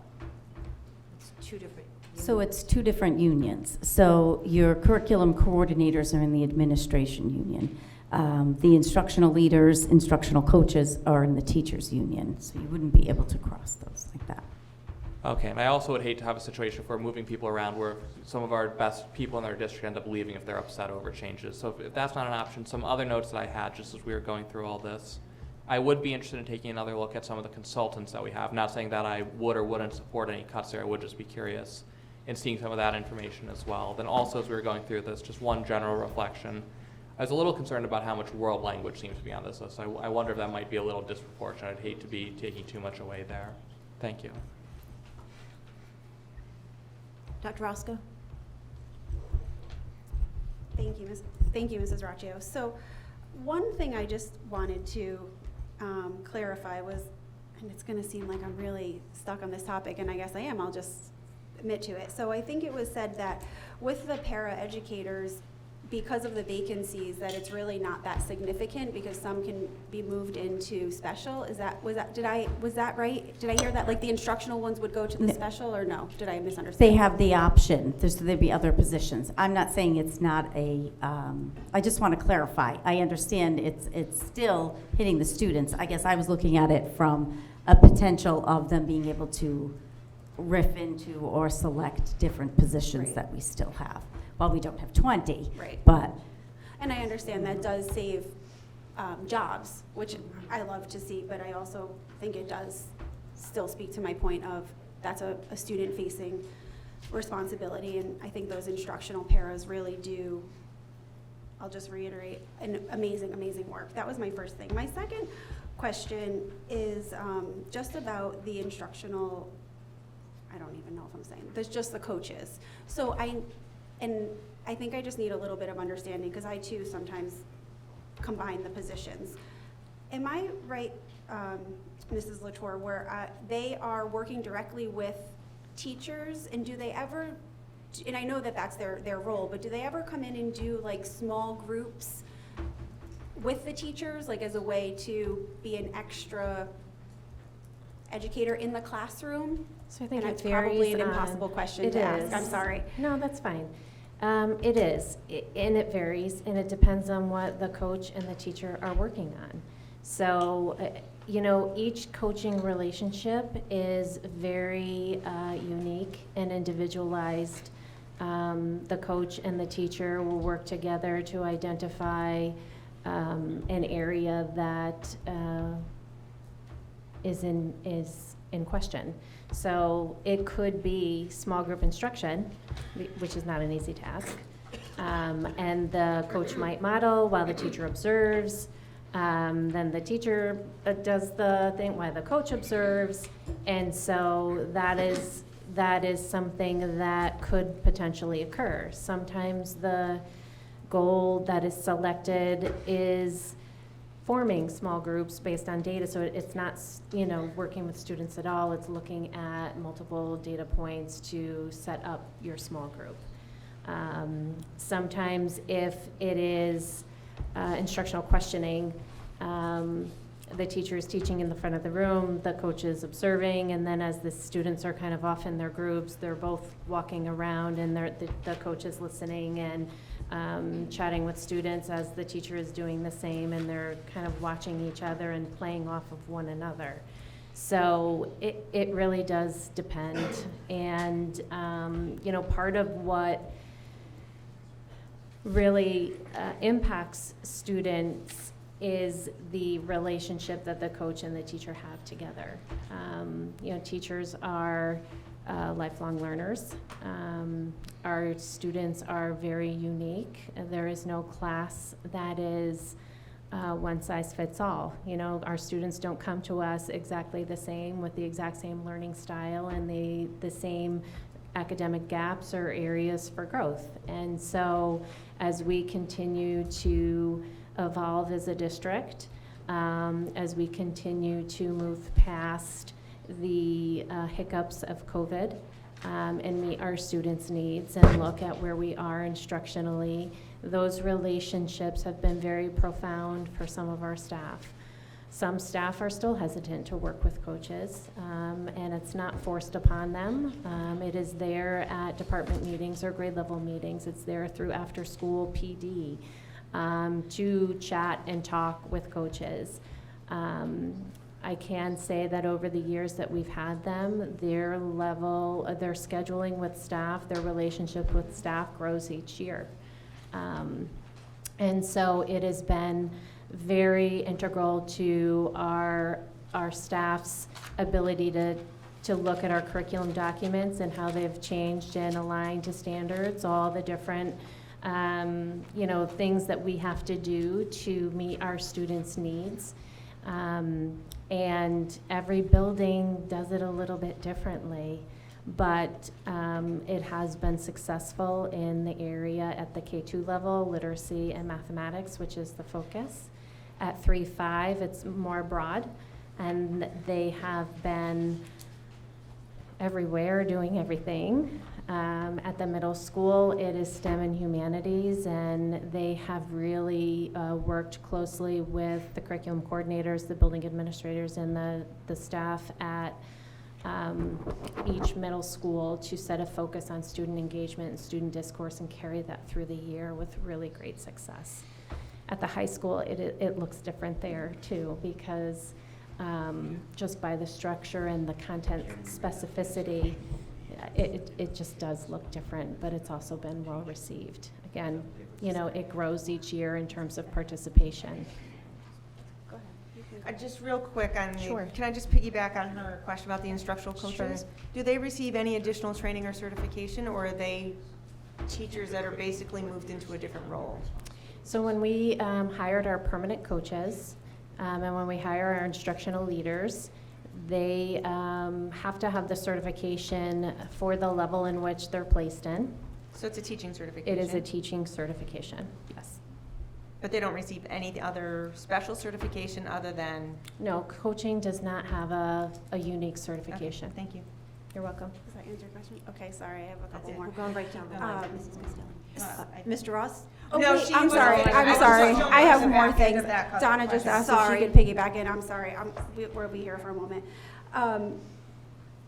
I also would be interested in just looking at maybe some of the specialists, because, you know, historically, I've been very much a proponent of the coaches. I just, in life, believe in coaching, but I also appreciate that they're very, you know, they're not directly interacting with students, and so I want to preserve all of those opportunities that are directly impacting students, and even though, you know, giving teachers more education in terms of perfecting their craft is interfacing with students, it is not, you know, that direct relationship, especially noting that some are a little bit hesitant to take the instruction, and so that's just an area I want to continue to speak about. I don't know if there's also room to talk about some of the specialists, like is there a way to reduce, I don't know if we're already contracted and how we deal with that. Can you Is there- identify just, what are you, when you say specialists? Like the specialists that are brought in, like the math specialists, like for literacy, how like those special Oh, you're talking about programmings- consultants? Yes, Okay, consultants. I didn't know if you were talking about like Easter Consultants. seals for physical therapy, OT, No, no, like. no, no. Those are obviously, we Okay. can't touch anything with that. I'm talking about more of the consultants and. So our educational consultants are all grant funded. They're not Okay. in our operating Perfect, budget. thank you. That's fine. And then in terms of the curriculum. Can I just add one more thing? Yeah, of course. Our educational consultants, Literacy Hal being one of them, which we're in year 4 of our consultancy, and our 2 math ones, we have an elementary and a secondary. They work directly with our teachers, excuse me. And they work with our teachers and in our classrooms with our students to ensure that the curricular focus that they have, the instructional focus that they have, is observed, and it is very interactive. So it's not a situation in which, again, every visit looks exactly the same. It is a focus that's set at the beginning of the year. It is worked on throughout the year. It is worked on alongside our coordinators, our building administrators, and our coaches, because again, we have a lot of staff as well. And so they're able to then filter out in between the visits from the consultants to assist staff and students with the work that's being done to ensure that our kids are getting the best, you know, education that they can, and our teachers are applying the instructional practices that they're learning to reach all of our learners, regardless of where they are. So they are, you know, in our grant. They are not in our operating budget, and it's a supplement to our day-to-day operations to ensure that we are using best practice, that our students are benefiting from that instructional practice and growing, and achieving the benchmarks that we're setting for them within the curriculum. And I will say, I appreciate, as, you know, I'm looking back on notes, scribbling down notes, you know, humans, we make mistakes, right? And so sometimes not keeping it all straight, so I appreciate the extra information on that. My last question is just about the curriculum coordinators. So in my mind, they don't all seem equal. And so I just wonder, is there an what does that process look like if the board were to think that maybe, we said that there's 7, if maybe 6 were needed? What does that look like? Is that an option to be able to reduce, I know it was put on the table to reduce by all, can you reduce by 1 or? So you'd have to look at eliminating a position. That's basically what it would be. Correct. So that's a choice if you're choosing to do that. But as what was said earlier about all of their responsibilities and requirements throughout, that they do within the district, just know whether it's 1, whether it's 2, whether it's all 7, that will also trickle down. So all the curriculum writing, all of the components that they do as well with the evaluations and all of those pieces will then, so if it's just 1, then whatever that one person does, it will get passed on to the others, and so on and so forth. So just something to think about, because those things still have to happen. So we still need to do the 20 to 25 evaluations. You times that by 7 or you times that by 10, that'll still be a component. The curriculum writing that's on a circular, review will still need to occur. So just things to consider as we move through. So that would just be distributed amongst the other curriculum coordinators, or in that area, could it? We'd have to look at it to evaluate. I obviously can't, I want to be quite respectful, and so I can't just say out loud what I'm thinking. In a great world, I would just be able to say, right? And then my questions would be much more clear. But I have a very specific idea, but I want to be quite respectful, so. Thank you for that. And I also think it's important to note that it is not as easy as saying, I'm going to take these responsibilities and put it on someone else, especially as it relates to the curricular content, because all of the coordinators are specialized in a specific content area. They know the standards inside and out. They know the end of year expectations. And to put forth a content area on someone else that is not their area of specialty is a challenge. That would be like, I'm a first grade teacher, right? And I know reading, writing, math, social studies, and science for first grade, and then you put me in a 7th grade German classroom. Do you know what I mean? So, I think it's important to note the curriculum coordinators, while they are out of the building from a day-to-day management perspective, they carry a large load within this district with the sole purpose of student growth and achievement. They are specialized in their content area. They write the curriculum, the assessments. They look at our student data, they make tweaks. They provide the professional development necessary for our staff to stay current with best practice related to specific content. When you consider alone all of the curriculum that you as a board have read this year, it is because of the curriculum coordinators and them staying on top of the review cycle, because that hasn't always happened in this district. When I came into the office 6 years ago, we didn't have fully developed curriculum in all of the courses that we have. It didn't exist. So at that time, you have wildly inconsistent practices from school to school or class to class, and we've worked really hard as a district over the last 6 years to ensure that our students are getting an equitable experience from grade to grade, from class to class, from school to school. I understand that, it's very hard to wrap your head around the roles and responsibilities of every staff member in this district. They're all very, very unique. And it's not an apples to apples comparison by any stretch of the imagination. But when they're not planning PD and researching appropriate resources for our students and our instructors, writing curriculum, they're in the classrooms. They're working with our staff directly. They are problem solving. They are looking at student work. They are analyzing data in order to ensure student growth over time. It is not always a direct student facing in terms of I'm your instructor for the day, but the day-to-day impact of what they do on a daily basis is as equally important. in my opinion. So I know this is hard. This is gut-wrenching work that we've done.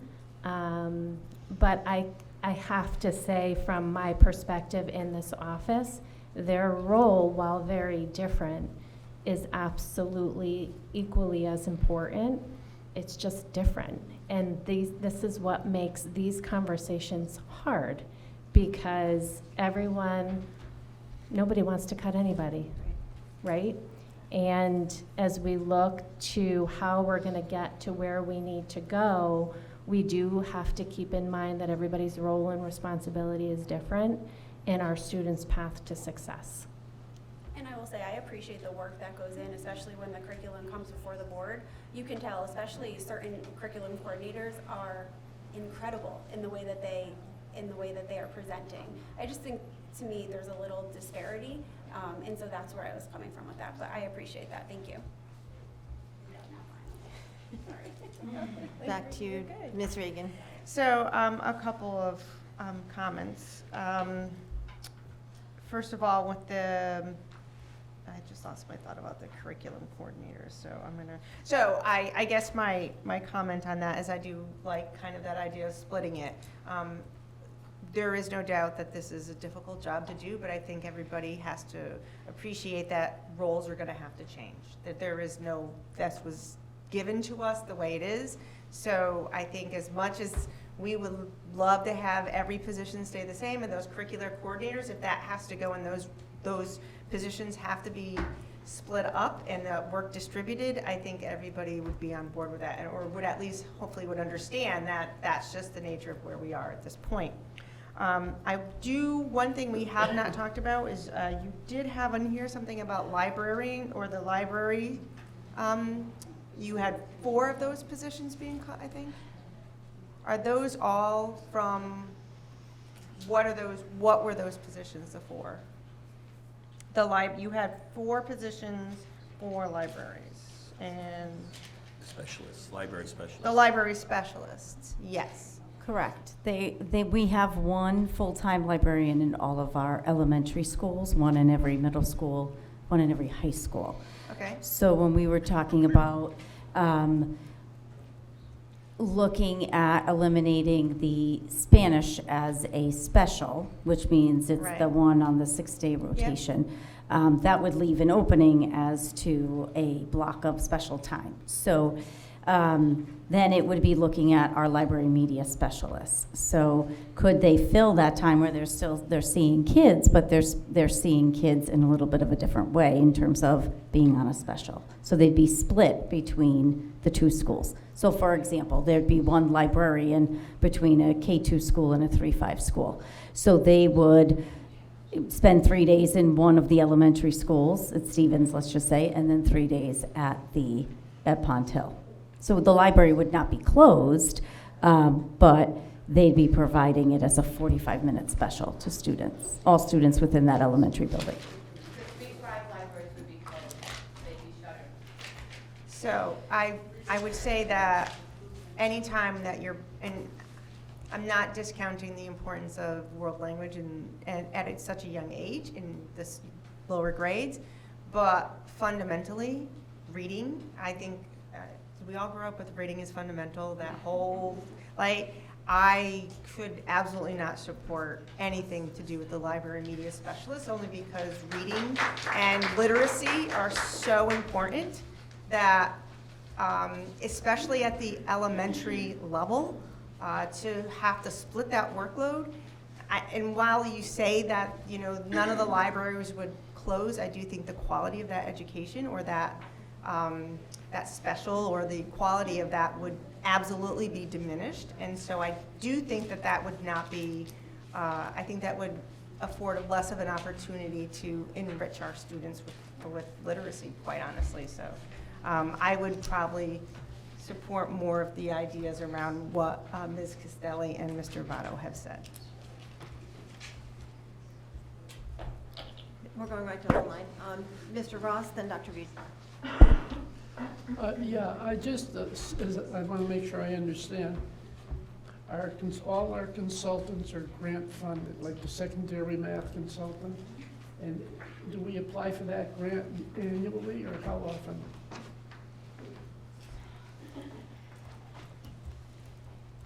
They're entitlement grants, so we get them every year. Okay. It's not a competitive grant that I have to apply for every year. But we do get it every year. Yes, we do. Okay. All right. The other thing that I have concerns about is our legal consultant. I'd like some information on that if it's available, as to how much this costs us a year, and are they on retainer, or do we pay for them every time they show up? And how, if they're on retainer for the year, how much is that? Sure, I can go back and pull it up through our budget. I can look for it and get that back to you the next Okay. time we meet. Okay, I'd like to- Absolutely. They're not, we pay a fee for them, but I can get the specifics for you. Okay, thank you very much. Dr. Reed? Thank you, Ms. Raccio. So just a couple comments and then one quick question. The curriculum coordinators, I am amazed by the packets that come to my door on Friday to, look through, and the amount of work that goes into it. I am amazed by that. I'm just looking to find, even if it's one position, that some way to help with this deficit. So I just wanted to share, though, my appreciation for all the work that goes into it, and I've mentioned that to some of them after their presentations. Also, the adult ed, I don't want to take from any program, Mr. Votto, but I'm trying to, again, just because you spoke to that too after I did, I'm trying to find little pieces anywhere that will help with this piece. So, oh, good. So that I wanted to share. Also, to go back to what Ms. Reagan said, I went to the One Book event, and I was amazed by what Wallingford did with that, and that was our library media specialist. I was amazed. I mean, sled dogs, the author, hands-on activities. You can't get a better education for kids. Very proud of Wallingford. So some way, if we can work on that piece. But the last thing that I actually kind of have a question, we went through all these on Monday, all these different areas. Strategic's gone, contingency we only can take a certain amount of. Curriculum, maintenance, IT, I know SPED, you really can't, there's so much required there. Business, superintendent's budget. You told us the amounts and you verbalized what you were taking away, which I really appreciate. But I guess I was wondering if, as a board, we could see what we're still putting money into, so we could just revisit that again now that we have this information and that information. So I just want to put that out there. So are you looking for like an updated section by object code? Because we have the totals. Yes, we have the totals. I guess I'm wondering, so when I hear, I'll just pull in the IT, we're taking 49,700 away. I know we have the totals, but what is that total going to? And I know that's really getting into the weeds, but I'm really trying to make an educated decision here. So that's all I wanted to throw out, is if that's a possibility. So you're asking the things we shared verbally on Monday night. Again, those were not definites, those are recommendations. I can certainly look at what went into each one of those cuts, and we can certainly share that with you in terms of what we were thinking from Monday She's night. looking Is that for what the you're? remainder. But then the remainder of stuff, that should be updated in here, in our budget book is where it's broken down. But you mean it's specific each?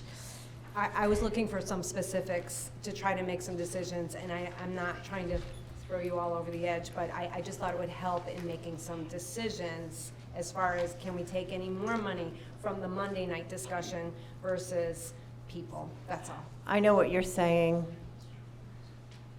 I say this with love in my heart, so don't take this. We're going to be here some Saturdays and Sundays for some 12-hour days. If we're going to go through every object code to see what's left out of the 110, like we did it on the January, February. Like, I don't know. Are you looking for like by vendor, like what's left? Let me give you an example. So let's say, I'm just going to pull, I'm not picking on curriculum tonight, although it may appear like I am, Mrs. Latour. Curriculum, or I can go back to IT. IT, 49,700. That's what we're pulling out of that total amount. We're taking that away to save money. So of what's left, which I can look up the total in the book, but what is that going towards? Is it specific programs for certain grade levels? Is it, what, or is it maintenance of IT? Or, I guess I'm more familiar with curriculum, that's why I wanted to go there, but I'm trying to stick with something other than that. So I'm looking for a little bit more specifics of where our money is going. I don't want to spend 24 hours looking through it, but I do want to make an educated decision, so I'm just trying to get as much information as I can, that's all. And I'm not trying to be difficult, I'm just trying to understand exactly what line of, like, what we would look at. So, You're looking for line items of what's remaining in our departmental budgets. I am, right. So I have, for example, I cut $644,000 from my budget. So, what's left are instructional software, curriculum writing, stipends for when teachers come in to write curriculum based on our, course review process. So that's the level of specificity that you're looking for and the amounts that go with it. You have it already, I think, right? Because that's how you come up with your budget. And not just you, but each of you for these sections. So yes, I was looking for that for us to just look through. And maybe, I don't know if other board members want that, but I guess I would like to see that because maybe there's something that I think we could probably maybe pull back on. And if I share that with other board members, they might say, oh, maybe, or maybe not. I'm just, again, looking for trying to pull as much, and I know that we need a certain amount of money to run a school, curriculum, maintenance, IT, I understand that completely. But again, I'm just looking for, yes, some line items that we could look at, in addition to now having the personnel piece, because there are still cuts on the personnel piece that I think I would prefer not to make as many other people sitting here. thank you, Mrs. Costello. Yeah, and going along with that, some of the cuts that were mentioned for the non-staff stuff, because it was part of our original sustained budget, we felt we needed it. So I'm concerned because almost all the areas had some sort of software that they were removing. But we don't know the details of the software other than the security ones. We talked about Securely and the ClassLink, whatever, and the fact that we're just extending the contract or something. But like for Mr. Barone, he's cutting some software. So if he felt he needed it, where's that? I want to clarify that, I'm not cutting software, there was the copier agreement, and we negotiated to extend copies out. That was the significant savings there, and then there was some, I believe, 44 hours of conferences. Conference went in, I eliminated it, which probably would have been related to going to the MUNIS, our financial system providers conference. So that's what I cut out of my budget. Okay, so I had your software. Well, I might have said, we're not going to go to the software conferences. Oh, software conference. That's part of it. What software is he cutting out? You got a budget guy. I'm not cutting out our financial system. I'm concerned about that because that also gets everybody paid. I'll remove the comma between software and conference. Thank you. Oh, and I have one other thing too. So, Ms. Blizzy, the adult ed, the extra money we're going to be getting from the other towns, you alluded to the fact that that will help cover some of those salaries. 2 questions. I don't remember. Do we have a minimum number they have to send us? We do, okay. So we can actually take that minimum number and know how much it is. Right, For the tuition. For the agreement. And did we then take that figure and reduce expenses? No, Maybe it's I need the question. So, Sorry. I want to kind of circle back to talk that anyway. There's a whole matching component to that. So what you see in the operating budget, there's another piece that they operate, is grant money from the state that we have to match. So if we reduce our budget, they reduce the other side of it too. And the revenue that we're going to get should be going into that grant fund, if you will. It should kind of be opposite of this. And then as far as kind of looking at the pieces in there, I gotta look back. They don't have a lot of staff that's permanent. I mean, they have the coordinator, they have a couple clerks. Most of the teaching staff is the part-time or the full-time teachers that are working at night to do it, there's, you know, there's not a lot of staff, I think, from that perspective. 'Cause I know we're all trying to look at everybody, but they operate very differently than I think maybe some folks do. Well, you answered my question. I certainly don't want to cut down the amounts of grant funding we get, that's for sure, so that's fine. Mr. Butler? I just want to, everybody's been saying this over and over again, the hard decisions we have to make here tonight. And I think central office, you know that you always have my support and support the new and innovative things that you come up with. I look out there and I see curriculum coordinators looking at me and principals and assistant principals. I probably was on the committee that hired you all. I've been here for so long. But I come from a time when things were very different. You know, I was an educator so many years ago. Teachers wrote the curriculum. We didn't have curriculum coordinators. So some of these things are kind of hard for me to understand and grasp. But I know it's there, and I know that helps in the long run. Like Dr. Reed said, those curriculums that we are handed and look at, I mean, it's days and nights to look at and read them all if you do. And I am supportive of those of you out in the audience that do work for us and do all the work that you do, and I think you know that. I hope you do anyway. But maybe I can ask you, central office, to try to be maybe a little more creative, not more creative, be creative and look at, I mean, it seems this curriculum coordinator thing and the instructional leaders is an issue in some way, shape, or form. You know, people have brought that up time and again. Maybe be a little more creative in how we can maybe alleviate as many people involved. I know that, I think Mrs. Roscoe mentioned, you know, there are some people here who have multiple jobs and others who maybe have just one or two. I mean, I look at Mr. Loomis's job and I can't. Ms. Butler, please do not, let's not get into specifics. Okay.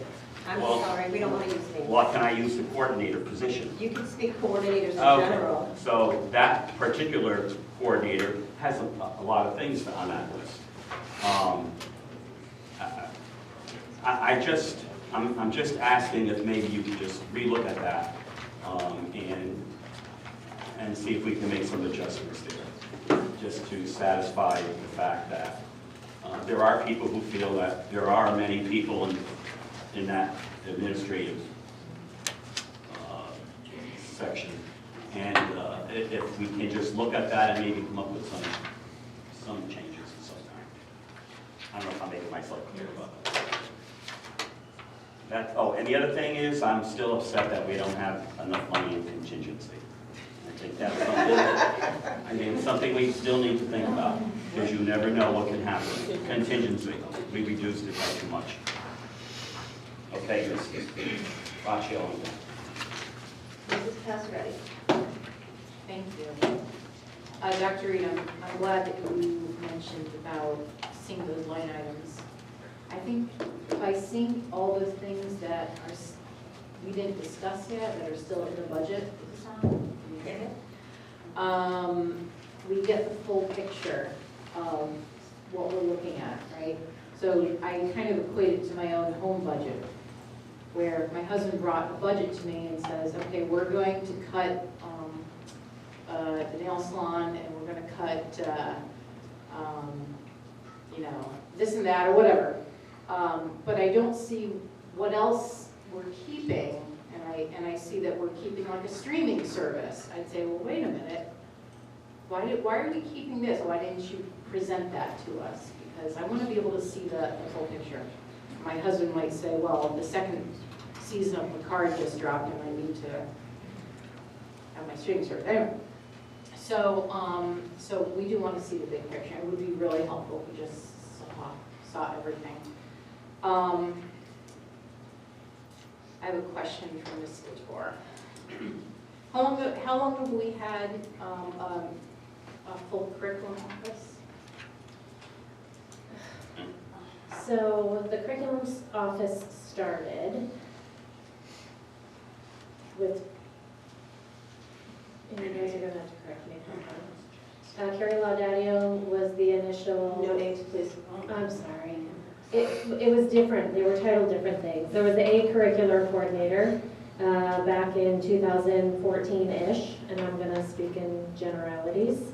A second one came on board for mathematics. We started with English language arts and mathematics. I think science and math were the first two, way back. No, they were not curriculum coordinators. They were curriculum resource teachers. And so I'm going to speak to what I know, regardless of what the audience has for information. Is it fair to say less than 10 years? Yeah, I would say that. Okay, and then there was a mixture, Pastor Eddie, of administrators and teaching positions in the curriculum office. Okay. And then it shifted to all administrators about 4 years ago, I would say. I know that you said that there was a transition when you came on board, that there was a lot of work to do. There was. Yeah, okay. I was just trying to get a timeline of when that happened. Mm-hmm. And then about how long have we had instructional coaches with us? So the middle school ones, we hired 2 years ago. This is their second year in the positions. The elementary instructional coaches were hired, I was still a principal, so it was longer than 7 years ago. Okay, all right.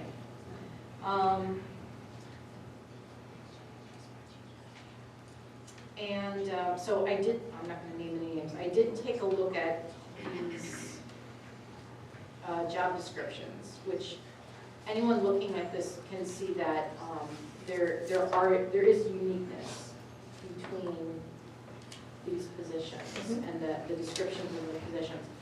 But I can also see that there's a little bit of duplication as well. They all have the responsibility of coaching. They all have responsibilities for some element of curriculum, something like that. So when we're thinking about being creative, and I see some duplication of effort, I just want to sort of just make a statement that there is some duplication here. Although admittedly, one can see that each position does have a uniqueness to it.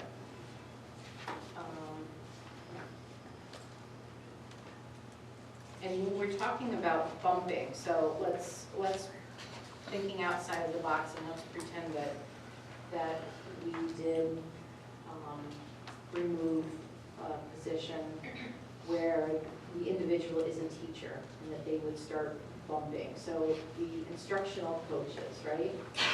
So if we were to eliminate an instructional coach, would then they have the ability to bump and then it would be this chain effect, right? Okay. Thank you. Okay. We're going to be all over the place, so just bear with me. How many evaluations do our building leaders currently do, on average, from elementary, middle, and high school? You don't have to go by school. It's a range, usually between 20 to 25, so we try to break it up. Okay. And then the curriculum coordinators in total, do they do about 165 evaluations? If we think about the 7. So their range is comparable to a building administrator. Depending on the coordinator and the grade levels in which they work, it might be more centered on, for example, I'm going to use CTE. He evaluates the CTE department. Okay. So Our it depends on their K-12 coordinators cross unit. all levels and go into I didn't think about all that, but levels. I'm glad I asked, because I was just thinking it was level, they all have the same maturity. Okay, I get that. All right, I have a financial question. But first, Dr. Reed, can you go to your budget book section? I want to try and walk you to see if what I'm suggesting might get us to where we need to be. Section 3, page 13. And it's just using your example of IT. So that's a page, and it's object code. It's the 700 object code, and it's 730, 735, 739. And it all rolls into the top level 700. So on Monday night, we looked at an IT cut. We looked at a cut We moved the money from last year's budget into our unencumbered, to pay for our unencumbered balance for this year. So we looked at Securely for 27,000 and ClassLink for 22,000, so about 49,000. So if we took like this page that has like the total for the object code 700, if we added a column and put in a line item under whether, I'm guessing it went under 730, but if we put a line item that said Securely 22,000, ClassLink 27,000, and then had a new total, would this get us to where we kind of know what's left, because we placed what we're talking about, haven't approved, but what we've talked about, and applied it to this sustained budget by object code? Do you know what I'm saying? But I think she wants, oh, I don't want to speak to you, but why don't you speak? Go ahead. Thank you. I do know what you're saying. I went through this the other night. I'll ask, so you picked out IT. I know what you're saying, and that's, I guess, a good example, because, I lost the page. If we look at IT, if you took out what they took out for 49,000, now I can see what the other things listed here are and what they're spending the money on, okay? And IT's easy. For the other areas, we're gonna have to have a conversation about it. Yeah, that's what I think, and so I don't know, I could be wrong. I was trying to find each of the areas, and I don't know if like the superintendent. to provide- Wait, can I, hold on one second, Dominic, I'm sorry. So I'm trying to make everybody, like, be as transparent as we can, get as enough information as we can, but we also can't, I'm struggling with having to give them a task that's gonna take weeks to prepare, and we have teachers and staff hanging on by every word we say. So if it's not something that we can easily pull, I'm trying to get somewhere in the middle, because it's a lot of data. Right, and I don't want them to pull things for weeks. They have to run our schools, so I don't want that. I think, what I had a conversation with Mrs. Latour, a few minutes ago it was, yes, I create a budget, here are the things, yes, I have them listed, all of, you do for all these areas. So can we see that, I guess is what I'm asking. So I just want a couple things.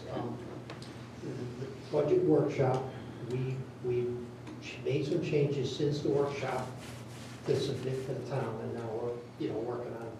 So I guess some of those numbers could be dated because that was the workshop number and we modified.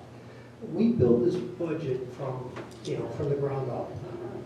There are, I'll call it 15 to 20 Google Docs with anywhere from 10 to hundreds of lines on multiple tabs.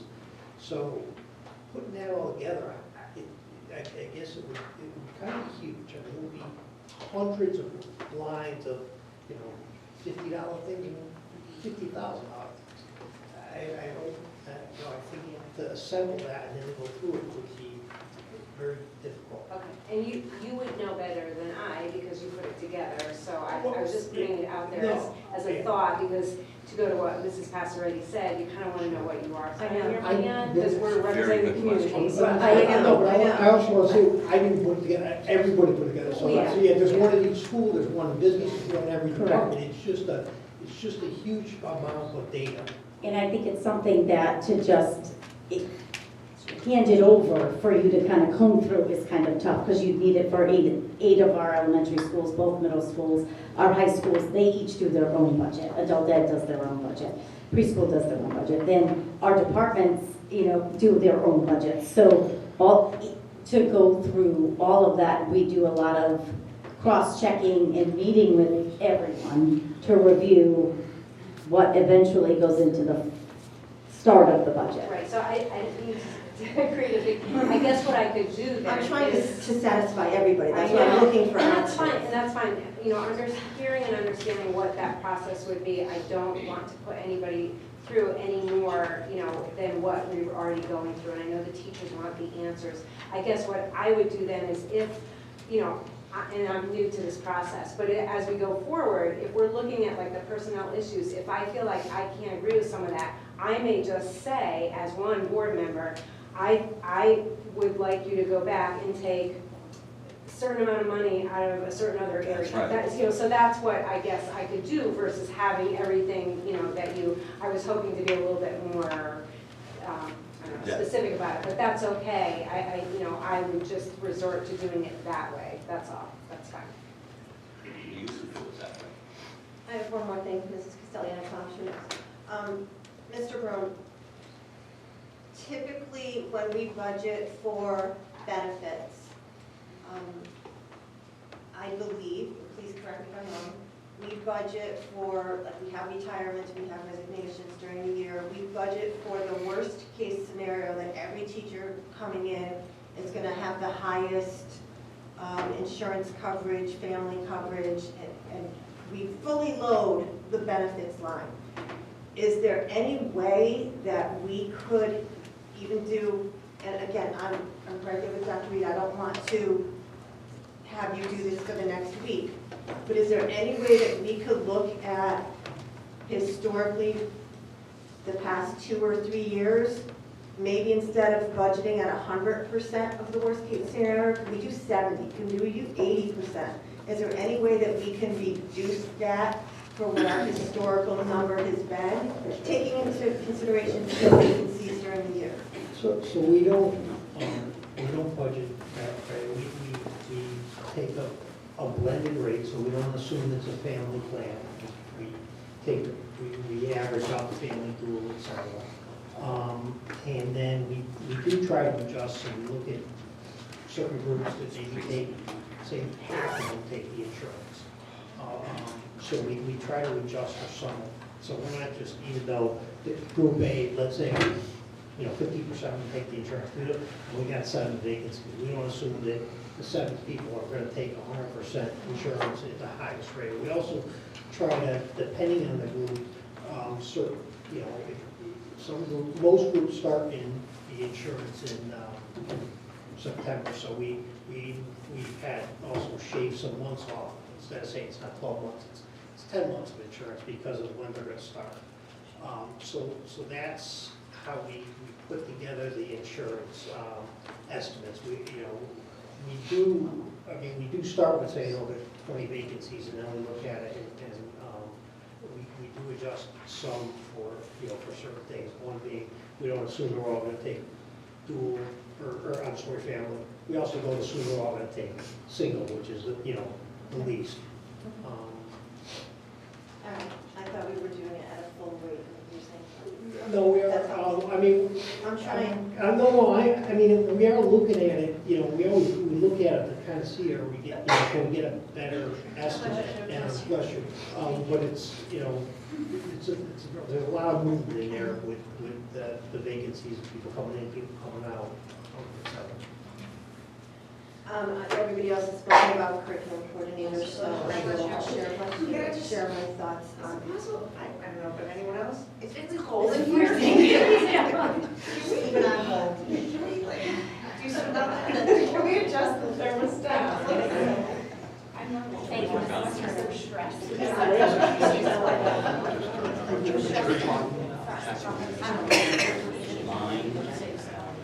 I wore my thermals. Oh my God, you and Mrs. Costelli, right? But you can ask him to give questions, which was good.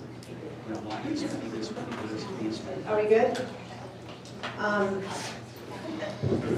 As far as the curriculum coordinators, I do want to acknowledge the work that's been done, especially since Mrs. Latour has been here. And Mrs. Latour and I have not always seen eye to eye. And when my son was in high school and I had some questions about what was happening in the class, and I asked for the curriculum, and it didn't exist at that time for some of his electives. We were teaching classes based on a scope and sequence document. And she has made sure that there is curriculum, the board approves for a course to be written, and the curriculum is written before the course runs. So, I think we have to look at all areas. I'm not opposed to looking at the curriculum area, but we cannot go back to where we were as a district. We have to have a cycle review. We have to make sure, and if we are going to continue to try to put in, I mean, we, as a board, this board put in forensics for one of the electives for students. It's like the most popular class in the high school. Like, we just saw how many people were enrolled, how many students were enrolled in that, and it's a phenomenal class. I would like to see the board continue to put in classes that students are interested in, but we have to write the curriculum at the same time. We can't wait a year or two and let the class run on a scope and sequence and just wing it and then come up with a curriculum based on what the teacher's been doing, as opposed to what the curriculum office needs to do. So I applaud the work of the curriculum office. It has not always been in the shape that it is in now, and I also don't want to decimate it. So it's got to be a balance. Yes, Mrs. Costello. Thank you. Discretionary funding, can we talk about that a bit? The money that the principals have available to them, what's that total amount, and did we look at reducing that at all? So I'd have to go back and pull up each school's budget. But we do go over that with them. They present their budgets to us, we review it. We go back over it again and again. We make sure that there's no cross-reference in terms of what they're buying that may come out of the curriculum office, may come out of the special education office.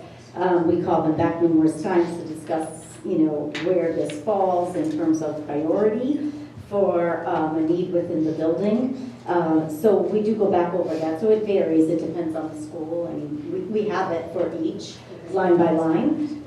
Departments, broken down by departments. I'm thinking for the high schools, all the way down through the elementary schools. Okay, because I know in the past, and Mr. Votto's been here long enough to know this as well, there were some lean years where we actually froze discretionary spending, like in October. So, as much as I'm sorry, guys, because, sure, I'm not happy with this comment, but, this topic of conversation. But even if you could cut it back a little bit, if not, fine, but I'm just saying there's another place that maybe we could save a few dollars. And maybe that leads to saving a teacher. Are there any other comments right now on what we've discussed? Obviously, we have work to do. We've heard what was presented tonight. We've shared that we have concerns in areas that we want to look at and take a deeper dive in. I still don't know that I've satisfied Dr. Reed, and I don't know how to get I want a detailed general ledger, and it's just not that easy. You really don't.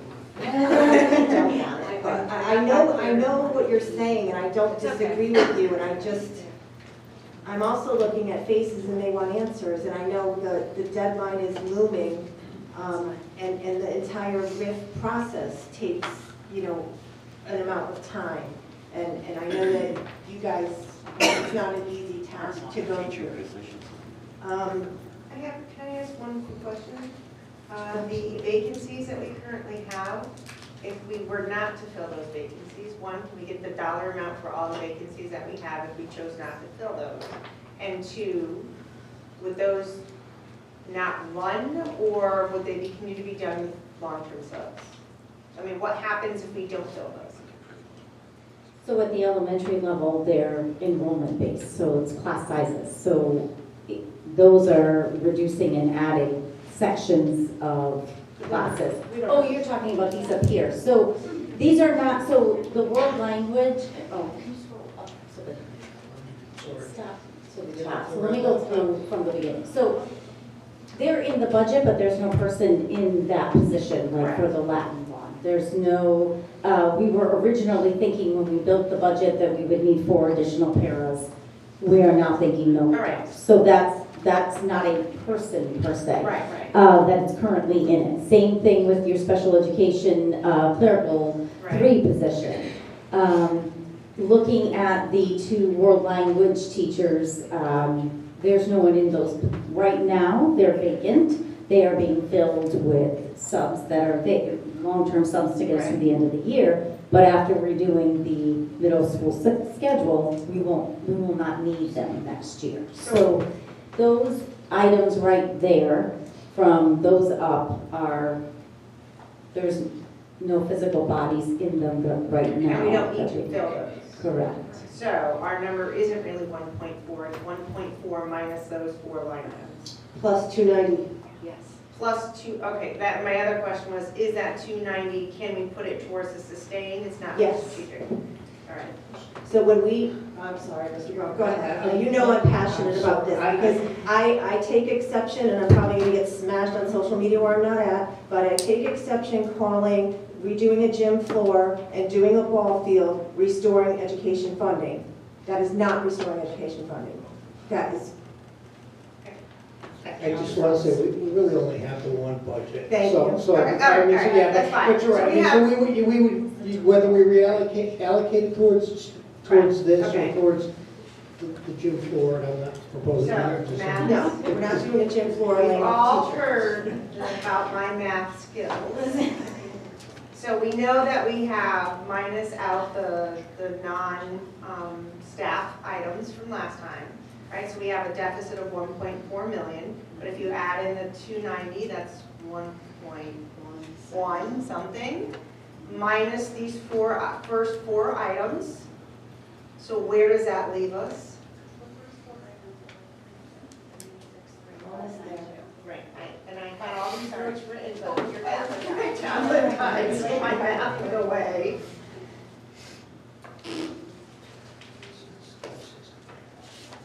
$746,410. So that's the number we're starting. That's round numbers, because I started Right, at right. 1.4, I didn't do the whole thing. So Right. Yeah, 745, how's that for round numbers? Give or take 5,000. All right, so then the number that we're working for is 745-ish. Because I think that would help us as a board, like knowing where can we look and make suggestions, right? And you'll send this to us, I assume? I agree, yes. So we're still looking for that. So, yeah, and again, these are suggestions. So we're really only looking for 745 at this point. That's what we're doing. If we accepted Monday night, and if we accepted. Right. Correct. Those, 1, 2, 3. Go ahead, Donna, how far off? I'm at 807. 807? 807. No offense to you. I like- I like the other number. I do too, Mike. I was 1.4, and I didn't remember the whole number. It was 146, that's exactly. Oh, 146, that's why. So we're really looking at 807 is where the number that we're looking at.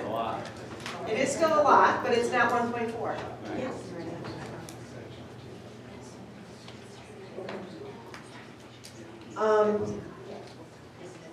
Guys, we're gonna need more meetings. What? We're gonna need more meetings. Absolutely. So I think to the extent possible that everybody can clear the calendars, we need to. We need to take care of our teachers, we need to make sure that all of our staff we do this as expeditiously as possible, and I know people canceled plans to be here tonight, and I want to thank board members who did that. But that's also going to happen again next week. I apologize to my grandkids, so I- I can't be at their games, so. It is what it is. So we'll be the 24th? As we had planned? Well, Monday, we're doing, we have our regular board meeting. Honestly, I don't think we can have another discussion on this on Monday after a 2+ hour. We have all the students there for their awards Right, on right. Monday. I don't think it would be a beneficial conversation after that meeting. I think we had Wednesday or rescheduled. I We did. think we have Wednesday as a whole, so that's going to become our next meeting. If we need to, we will do Thursday as well. So to the extent possible that people can do Wednesday, Thursday next week, or can start planning to move things, myself included, That's 24, 25. 24, 25. Okay. I thank everybody for coming. I would like to reopen public comment. Please feel free to share what you can and what you'd like to. Hello. Hello, Amber Letterly, 344 Main Street. I am president of the WEA, and I have been a world language teacher here for 30 years. Quick note, when I started here 30 years ago, we had one curriculum person. One. So, just that you were like, oh, we didn't have, I feel like I'm the old lady in the room here tonight. At least been here the longest. This is tough. I'm calling it the bloodbath. I think my red t-shirt is an indication of that for our teachers. I do have a couple of questions though. Item number 11, high school teachers, 6.5. I know we're not discussing the who's. Are those actual humans, FTEs? Can you tell me the difference? Actual humans, not FTE, actual humans. They are. Okay. They are. Okay. A lot of people don't understand the difference between FTE and the human occupying, Right. because we have part-times and things like that. So, okay, so that's actual humans. Based on student enrollment. Yes, okay, I understand that. Okay. My next question is, I do have to say, and it's been a little bit of a talk here, the lack of the word administrator and curriculum on this list is overwhelming. We know that we're the teachers, we know that I see that 46%, we know, we understand that. But I expected a little more hurt amongst all of the departments that make up this school district, all of them. And so to see that, that's just a little bit disappointing. I have a lot more I could say, but I'll let other people speak. Thank you very much. Thank you. Absolutely, please. Annie MacDonald, 41 Warren Court, here in Wallingford. I have worked in the system as a paraeducator. I also am a former special educator and a regular elementary educator. I want to go back in history too, and I think probably the only one on this board that will remember is Mike, back in Sheehan in those uncomfortable chairs, when we chose at that point in time to get rid of the transitional program that we had between kindergarten and first grade. And it was of essence that we placed something in its place to, help students along. And the reason is there were many of those students who were babies after September 30th who were behind, and it was to help them along. We put TLC in next. And we had the TLC program, which helped with the reading. And we all know that reading is really the basic foundation of education. Without it, we have problems. So we lived with the TLC program for a period of time, and along came the kindergarten paras and the first grade paras. And while I understand that some districts may not have first grade paras, they come under different titles in different districts. I have the opportunity to be in a number of districts throughout the year, and they do have different titles. And again, the reason they were there was to support the teachers and to encourage the reading for these students. Another thing that it did also was it helped to have a second set of eyes and determine, is it just a reading issue, or are we beginning to look at special ed issues, and we need to talk to other people throughout the district as to where these children should go. Now we move forward to this wonderful thing that we just all went through, the pandemic and COVID, and we know how behind these students are. And we know that there are a heck of a lot more behaviors out there than we ever had before. And if teachers need an extra hand at first grade, they need it more now than they ever did before. So to think that we are going to take that away, we are taking something very precious away from the very precious students that we're trying to educate.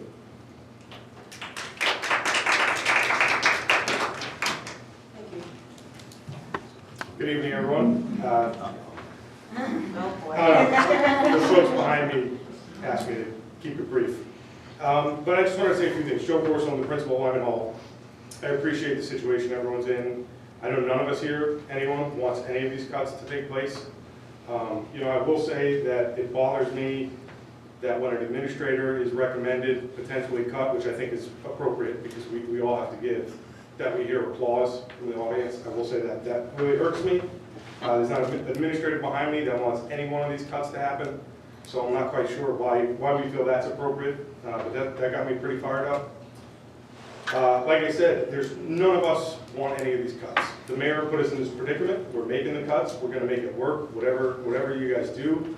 But I will point out, if you look at any other district our size throughout the state, we have the fewest number of administrators than any of those districts. We're at 28. I challenge you to find another district our size with the same number of administrators as us. I think my colleagues and I do an amazing job of doing what we can for these students and providing what we can for our teachers and our paras and our staff. And that's what I just wanted to say. Thank you.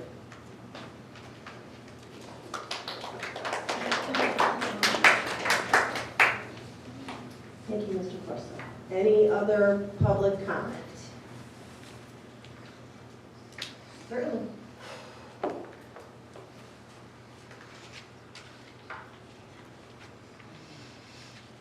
Hi, I'm Adrienne Ferretti, 63 Simpson Avenue, also a kindergarten teacher at Moses Y Beach.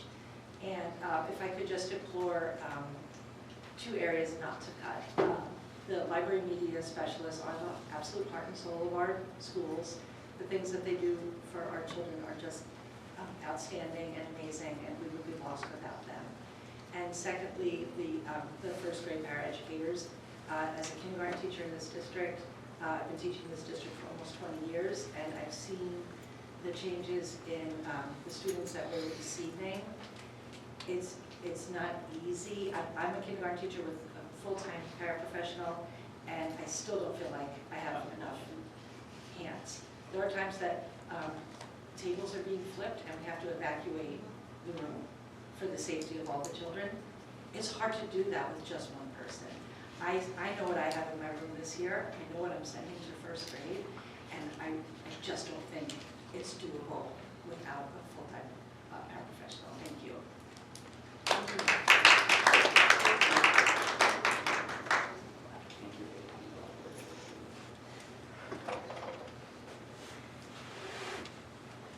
I'm going to say I totally get everybody. I know Joe just said there's nothing here that anybody wants, and I get that. But I'm going to go back to my original comment. Student-facing positions, thank you for talking about differentiation, because besides the flipping the tables, it's the academics. We're talking about 7-year-olds when we're talking about first grade. I don't know, maybe we're thinking about it differently, but in my school, it's not just first grade. Those paras also go to second grade, and that's hard enough that they're only there for a little while. And then I'm special ed, and so when we don't get a para for kids who need that additional support, or when that isn't, when those kids, when maybe in the past we might have had additional support for those kids, now it's that regular ed para. So I have to sit at meetings where I ask the teacher, oh, these are the accommodations, modifications we think are necessary for that kid. Well, somebody's got to do that. So I also appreciate everything my administrator does and the administrator does in my kids' schools, so I get that. Student facing. Who is the one that's going to help that kid go to the bathroom? Because they can't all go alone, guys. They can't do it. So unless you want Adrian to stop teaching and take him to the bathroom, you got to have a para in that room. And that kid turns, they go to first grade, they go to second grade, they're still not all using the bathroom. And that's your most basic level. So I get we don't want any of these cuts, but right back to the beginning of the meeting, student facing. Thank you for the Board of Ed members who continually pushed for us to consider less student facing positions. I know these aren't easy cuts. I know we can't get, I don't know how you do the job without curriculum. I don't know. But I still have those kids facing me. We still have those kids looking us in the face. That's where you gotta go, guys. You've gotta go with the student facing positions.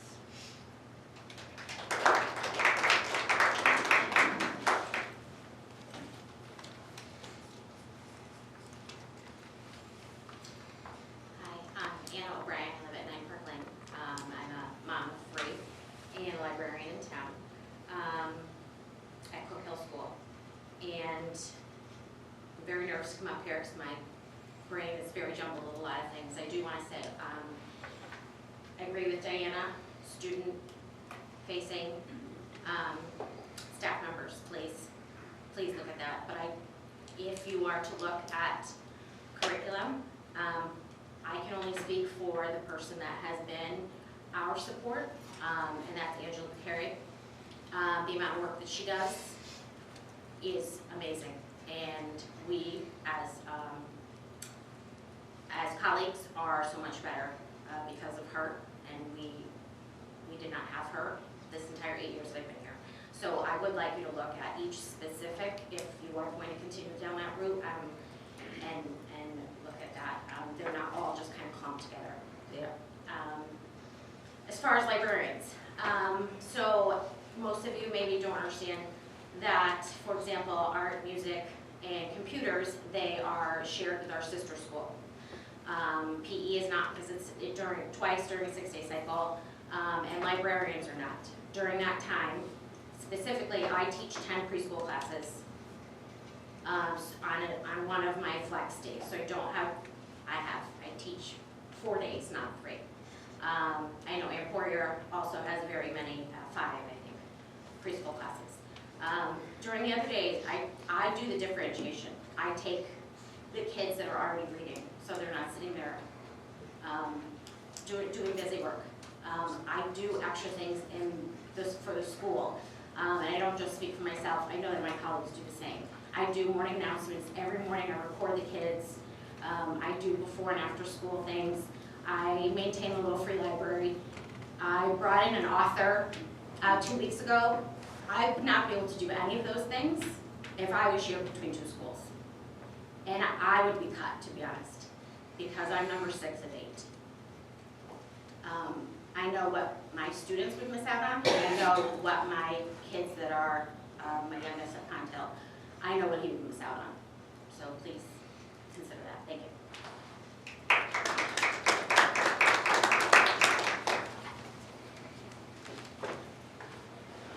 Can I ask another question? Absolutely. I'm sorry, I'm full of questions. It's just, for the 6.5 high school teachers, you commented that those were people and based on enrollment. So you're saying because enrollment is declining for next year? I just want to be very clear. Sure, absolutely. So that is based on our meetings with our administrators at both high schools and going over the student selections, course selections, reviewing tab by tab, department by department, courses that we're offering, where the student interests are, and keeping to that, really trying to not run classes under 15 students. So based on all of that, when we look at each department, then we're looking at, okay, instead of running the class with 7 students in it, can we combine it? But then when you keep doing that throughout both schools, that's where the differences come in.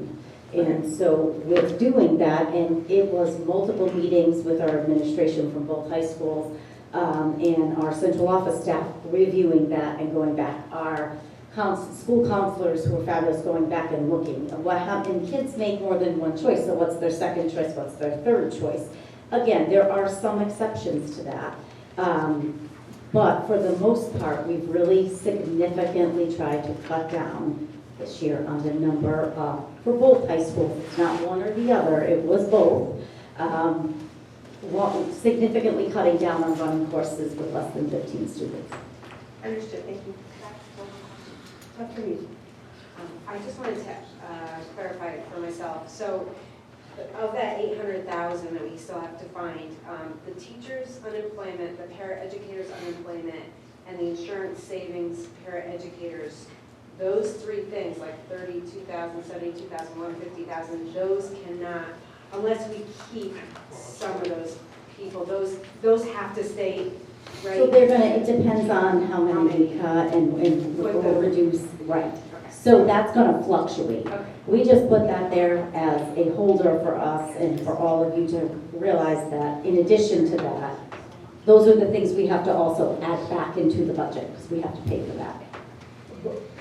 But based on the items we looked at, those are not impacted. Those are, those are irrelevant to the top two or three, the new positions that we're not, that, you know, you had us put together, because nobody's there, so there's no unemployment, and the insurance was, on those particular items, was already in the value of the wages for most of them. Right. I'll take it there. Mrs. Webb. I'm sorry, Ms. I have to go to board member first. Dr. Oscar. I just have a clarifying question to that. Okay, so in talking about, I'll just go to my topic of the night. So we said these unemployment numbers here for paraeducators and the insurance savings. If we did not cut the 21st grade paras and only cut the intended 4 new paras, right, then we would only be, we would have to find 32. We would have to find 72,000 and 150,000 back in, that has to go back into.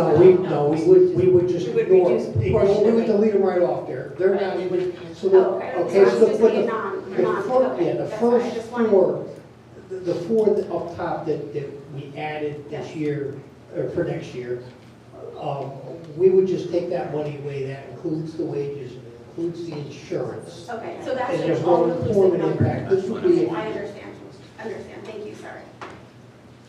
Any other board members? Sorry, Mrs. Litterly. I'm sorry. I was going to ask, and then Mrs. Reagan kind of asked, so I'm going to actually follow up on Mrs. Reagan's last question. She was asking, we were talking about electives, and which course is running at 15. I would like to know if we are reducing the PE credit from 2 to 1.5, and now students will need something to do with that 0.5. Will we have enough electives for students to choose from, since they'll have to fill that spot in their schedule? I think that was where I was going. Maybe you said it better than I did. I think that was my first question when that came up. So looking at all of the work that's been done, the 6.5 that's reflected for high school is based on the courses that we are aware of at this current moment and running. There is ample room in many, many electives and throughout all content areas. Similar to what we do at the elementary level, if we get to a point in a class where we have too many students and have to add another section, that is a real possibility if we're going to the half credit PE cut. So if the half PE credit cut is approved and we go through all of those children and we look at the electives and we start to get beyond our guidelines, then there's going to have to be some shifts there. We have never, as a central office, denied adding a class if we are in excess of our guidelines. No, I'm not talking like 1 over, but if all of a sudden we have 40 students for elective A, our guideline is 25. So we would have to maneuver the number of sections that we need. So that 6.5 could adjust slightly. But to be very clear, there are many classes that still have plenty of room for our students. It will just depend on kind of where we are and what we're doing with the courses. Thank you for clarifying that. Any other public comment? Mrs. Costelli. Yeah, I'm not sure if I can even formulate this question right yet. At the high schools, 25 is our guideline. Are these projections of reducing 6.5, assuming we're going to make sure every class is 25? You know what I'm saying? Are we trying to load it up? Because I have concerns if that's the case, because that's extra work for the teachers. And they're already overloaded. So if you know, sometimes we have classes now that we talk about running 17, 18, 20, 21, especially in our core subjects. They run pretty big because every kid has to take those courses, not an elective, they have to take it. If we push those classes to be 25 total, you know, as a given, they're all going to be 25, maybe 26, maybe 27. That concerns me because of the added workload for those teachers. There's added parent emails, there's added IEPs, there's added correction of papers, there's added, you know, it's all that extra stuff for every extra student. So I'm hoping that we're not thinking of making sure that all of our classes are all, especially, at least the core care, I'm assuming the core, because that's something you can control, you know every kid's got to take it. If we're trying to make them all be 25, that's concerning to me. So we did look at that. Off the top of my head, I don't have it exactly. But I will say we did make sure that we are close to all of the guidelines. And I'll say this because I also think about our K2, 3, 5 levels where it's the guidelines there are 21 students in a class. And for grades 3 through 5, it's 23 students in a class. And our administrators that are here know that at the elementary level, we watch that all the time. And so we'll do the same thing at the high school level as well. But we look at, before we add another teacher, we look to make sure that there are, for example, 21 students in every class before we go back, and then we look at how many more in the hopper that are registering or newly added before we go back and add. So in all fairness, to look at it all the way across, I'm trying to also be equitable to our K2, 3, 5 classroom teachers who have potentially 23 students in every one of those classes in 3rd grade, or in kindergarten, 21 students in every one of their classes, before we're then going back and adding another classroom teacher. So we try to apply that similar kind of philosophy mentality to, as we're looking at our high school students. Again, everything is specific to looking at what we have in front of us. But there is no reason to what Mrs. Latour said earlier that we couldn't go back and add if we're finding that if the PE piece changes that we'd have to. But I did really try to adhere to making sure we stick to the guidelines. Okay, and the reason I didn't mention elementary or middle was because there's no cuts really other than the one, there's the one position, I'm sorry. But it's basically the 6.5 at the high school where the cuts are, so I wanted to make sure that, I wanted to know where we stood with that. And understanding that there is a difference between elementary, middle school, and high school, and the number of students each of them have. Elementary has 21 students, let's say. That's all, that's their top number, 21. In the high schools, that could be 100 or 120 students, different, having to get to know each one of them, reading all of their records, communicating with all of those parents. It's not 21 parents you're communicating with, it's 100 parents you're communicating with. So there are distinctions between the workloads, that's all I'm pointing out. Thank you. How big are our teams at the middle school?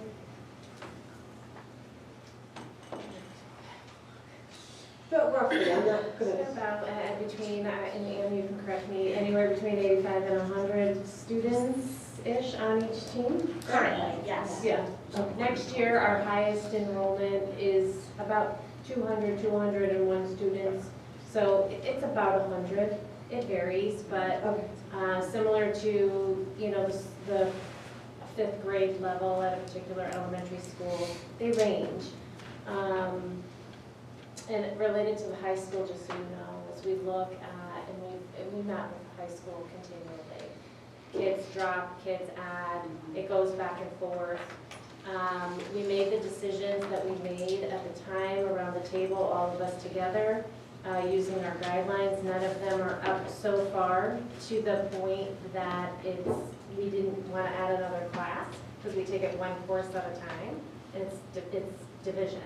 They still have to build and run the schedule. So once they build and run the schedule, and all those kids are dispersed, if we're running 5 sections of American Lit at the CCP1 level, they'll disperse the kids and they'll start to look at class size. Because you don't want one class of 16 and one class of 28, and then they start to make adjustments. It's a process and a very long one. So we're the majority of the way there, but once the schedule runs and we see which kids get into which classes from the elective standpoint, from the core class, because we know everyone has to take American Lit, we start to look at how those kids are dispersed, and sometimes then they're hand scheduled to even out the classes to make them a little bit more comparable to one another. And then the building principals will call if there's a problem. And so it's a marathon, it's not a dash. But we're confident that with the enrollments and the courses that are there, at the moment, it's the 6.5 FTE. If the PE reduction of the credit goes through, then it's going to have to be also relooked at depending on what kids choose to fill that spot in their schedule. I just want to make another comment. To all the teachers out there, at every level, I respect every one of you and the work that you do. And it's different. It is different at every level. It doesn't mean that it's easier or harder at one level or the other. It's just that it's different. And I respect all of you. Thank you. Mike Terrell, 168 South Main Street. I want to back up Ms. Castelli on what she said about core classes and the number of students. And I find it a little scary that we're raising the number, trying to combine classes to get to that, close to that 25 number, because of the fact that we're such a transient, Wallingford's so transient. I mean, I guarantee if you ask the principals, you could probably figure out the average. It's probably around 30 new kids over the summer that come into the school system. And so if you're bumping those classes close to 25 already, you're setting those teachers up for much larger classes with the average of students that normally come in. So I just wanted to make that point, but thank you for saying that, Ms. Castelli, because it is a huge workload. People are stressed out, and the more that you add to it, the more that, people can't do their job right. So it's just important for that. Thank you. So I just want to verify one thing. I'm sorry. Do you mind if I clarify? You may be thinking the same thing. Go ahead. So as students move into the district, it's always reevaluated. And again, depending on the level, if we get an influx of students in a particular neighborhood of town that raises a particular class size over our guidelines, we look to add another section or add another course, and at the high school level, we do that. So that's number one. Number two, when we talk about combining classes, we're not talking about combining classes to get to the 25. We're talking about combining classes when the enrollments are so low, it wouldn't normally run, but we want it to run. So for example, French, because we've talked about this as a board. French, the numbers are declining.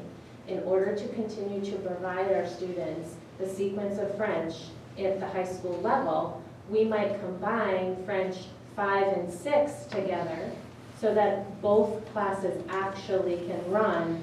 And even then, it's not up to the 25, but it enables students the opportunity to continue their coursework. We're not combining classes to get to the 25. We're combining courses to give students opportunities that they wouldn't otherwise have.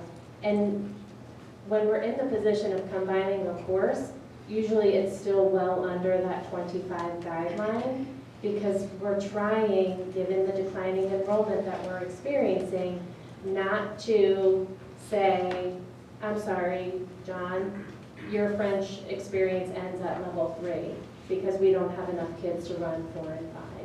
So that's I just wanted to make sure I clarify. We're not intentionally at any point trying to combine a class to get to the 25 to reduce a section.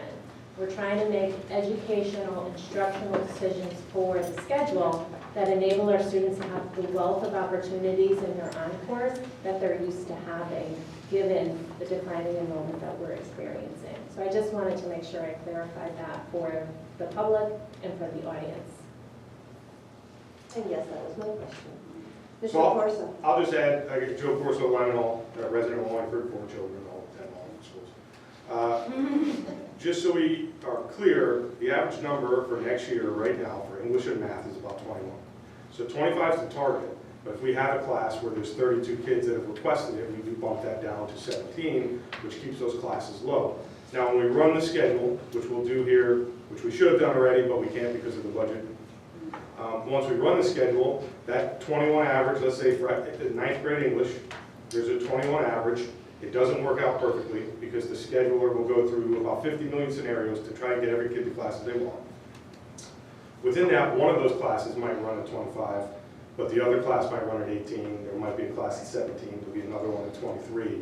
And then as kids move into the district, we place them very directly into those lowest enrolled classes. So it's difficult to really iron that out beforehand, but our classroom averages are great right now.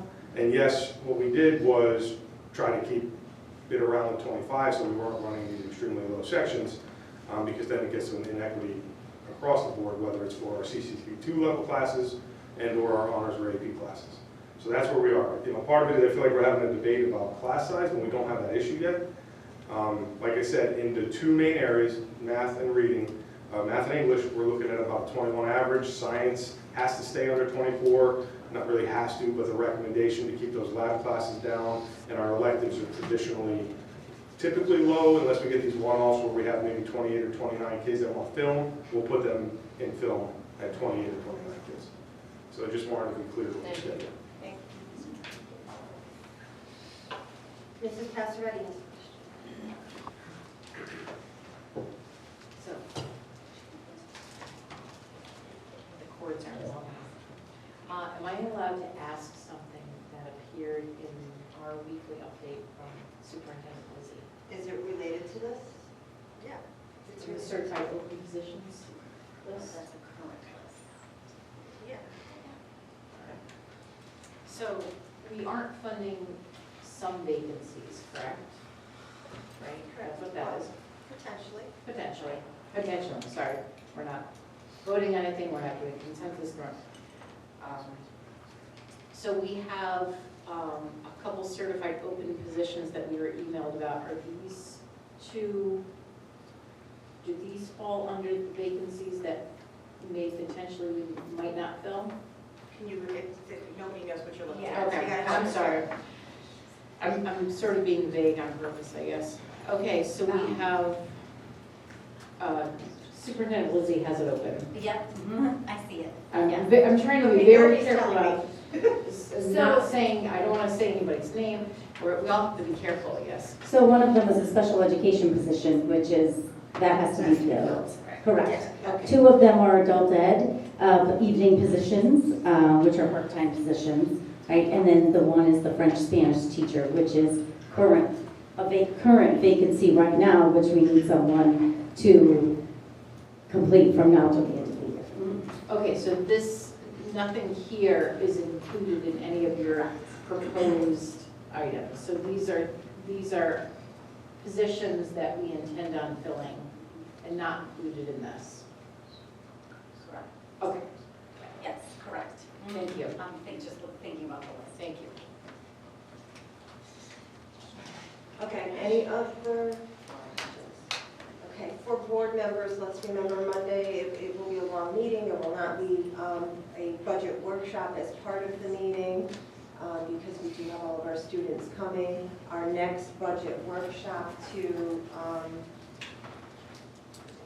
talk about next steps will be the 24th. And for central office, I think you can kind of gather where the board is going as far as requesting additional information on specific areas. So hopefully by the 24th, you can come to that meeting and share other options with us. We can continue to brainstorm about what's left by option code. I just don't know how to get that in a quick, readable method. Mrs. Costello, yes. Yes, thank you. What do you want us to do about questions that come to our minds between now and next Wednesday? So, Mrs. Belizzi, could you reopen the document that we used from the budget workshop period, the Google form, that board members can enter their questions, and then share the link with everybody so that we can see each other's questions, so we're not all asking the same thing? That would be helpful. Monday night, Town Council Chambers, the 24th. We'll be back here in person Again, I thank everybody who came tonight. I know this is a night out for you guys that was not expected. We appreciate your attendance and your sticking through this with us. It's not easy for anyone. At that, it is 9:03 and I will call this meeting adjourned. Good evening.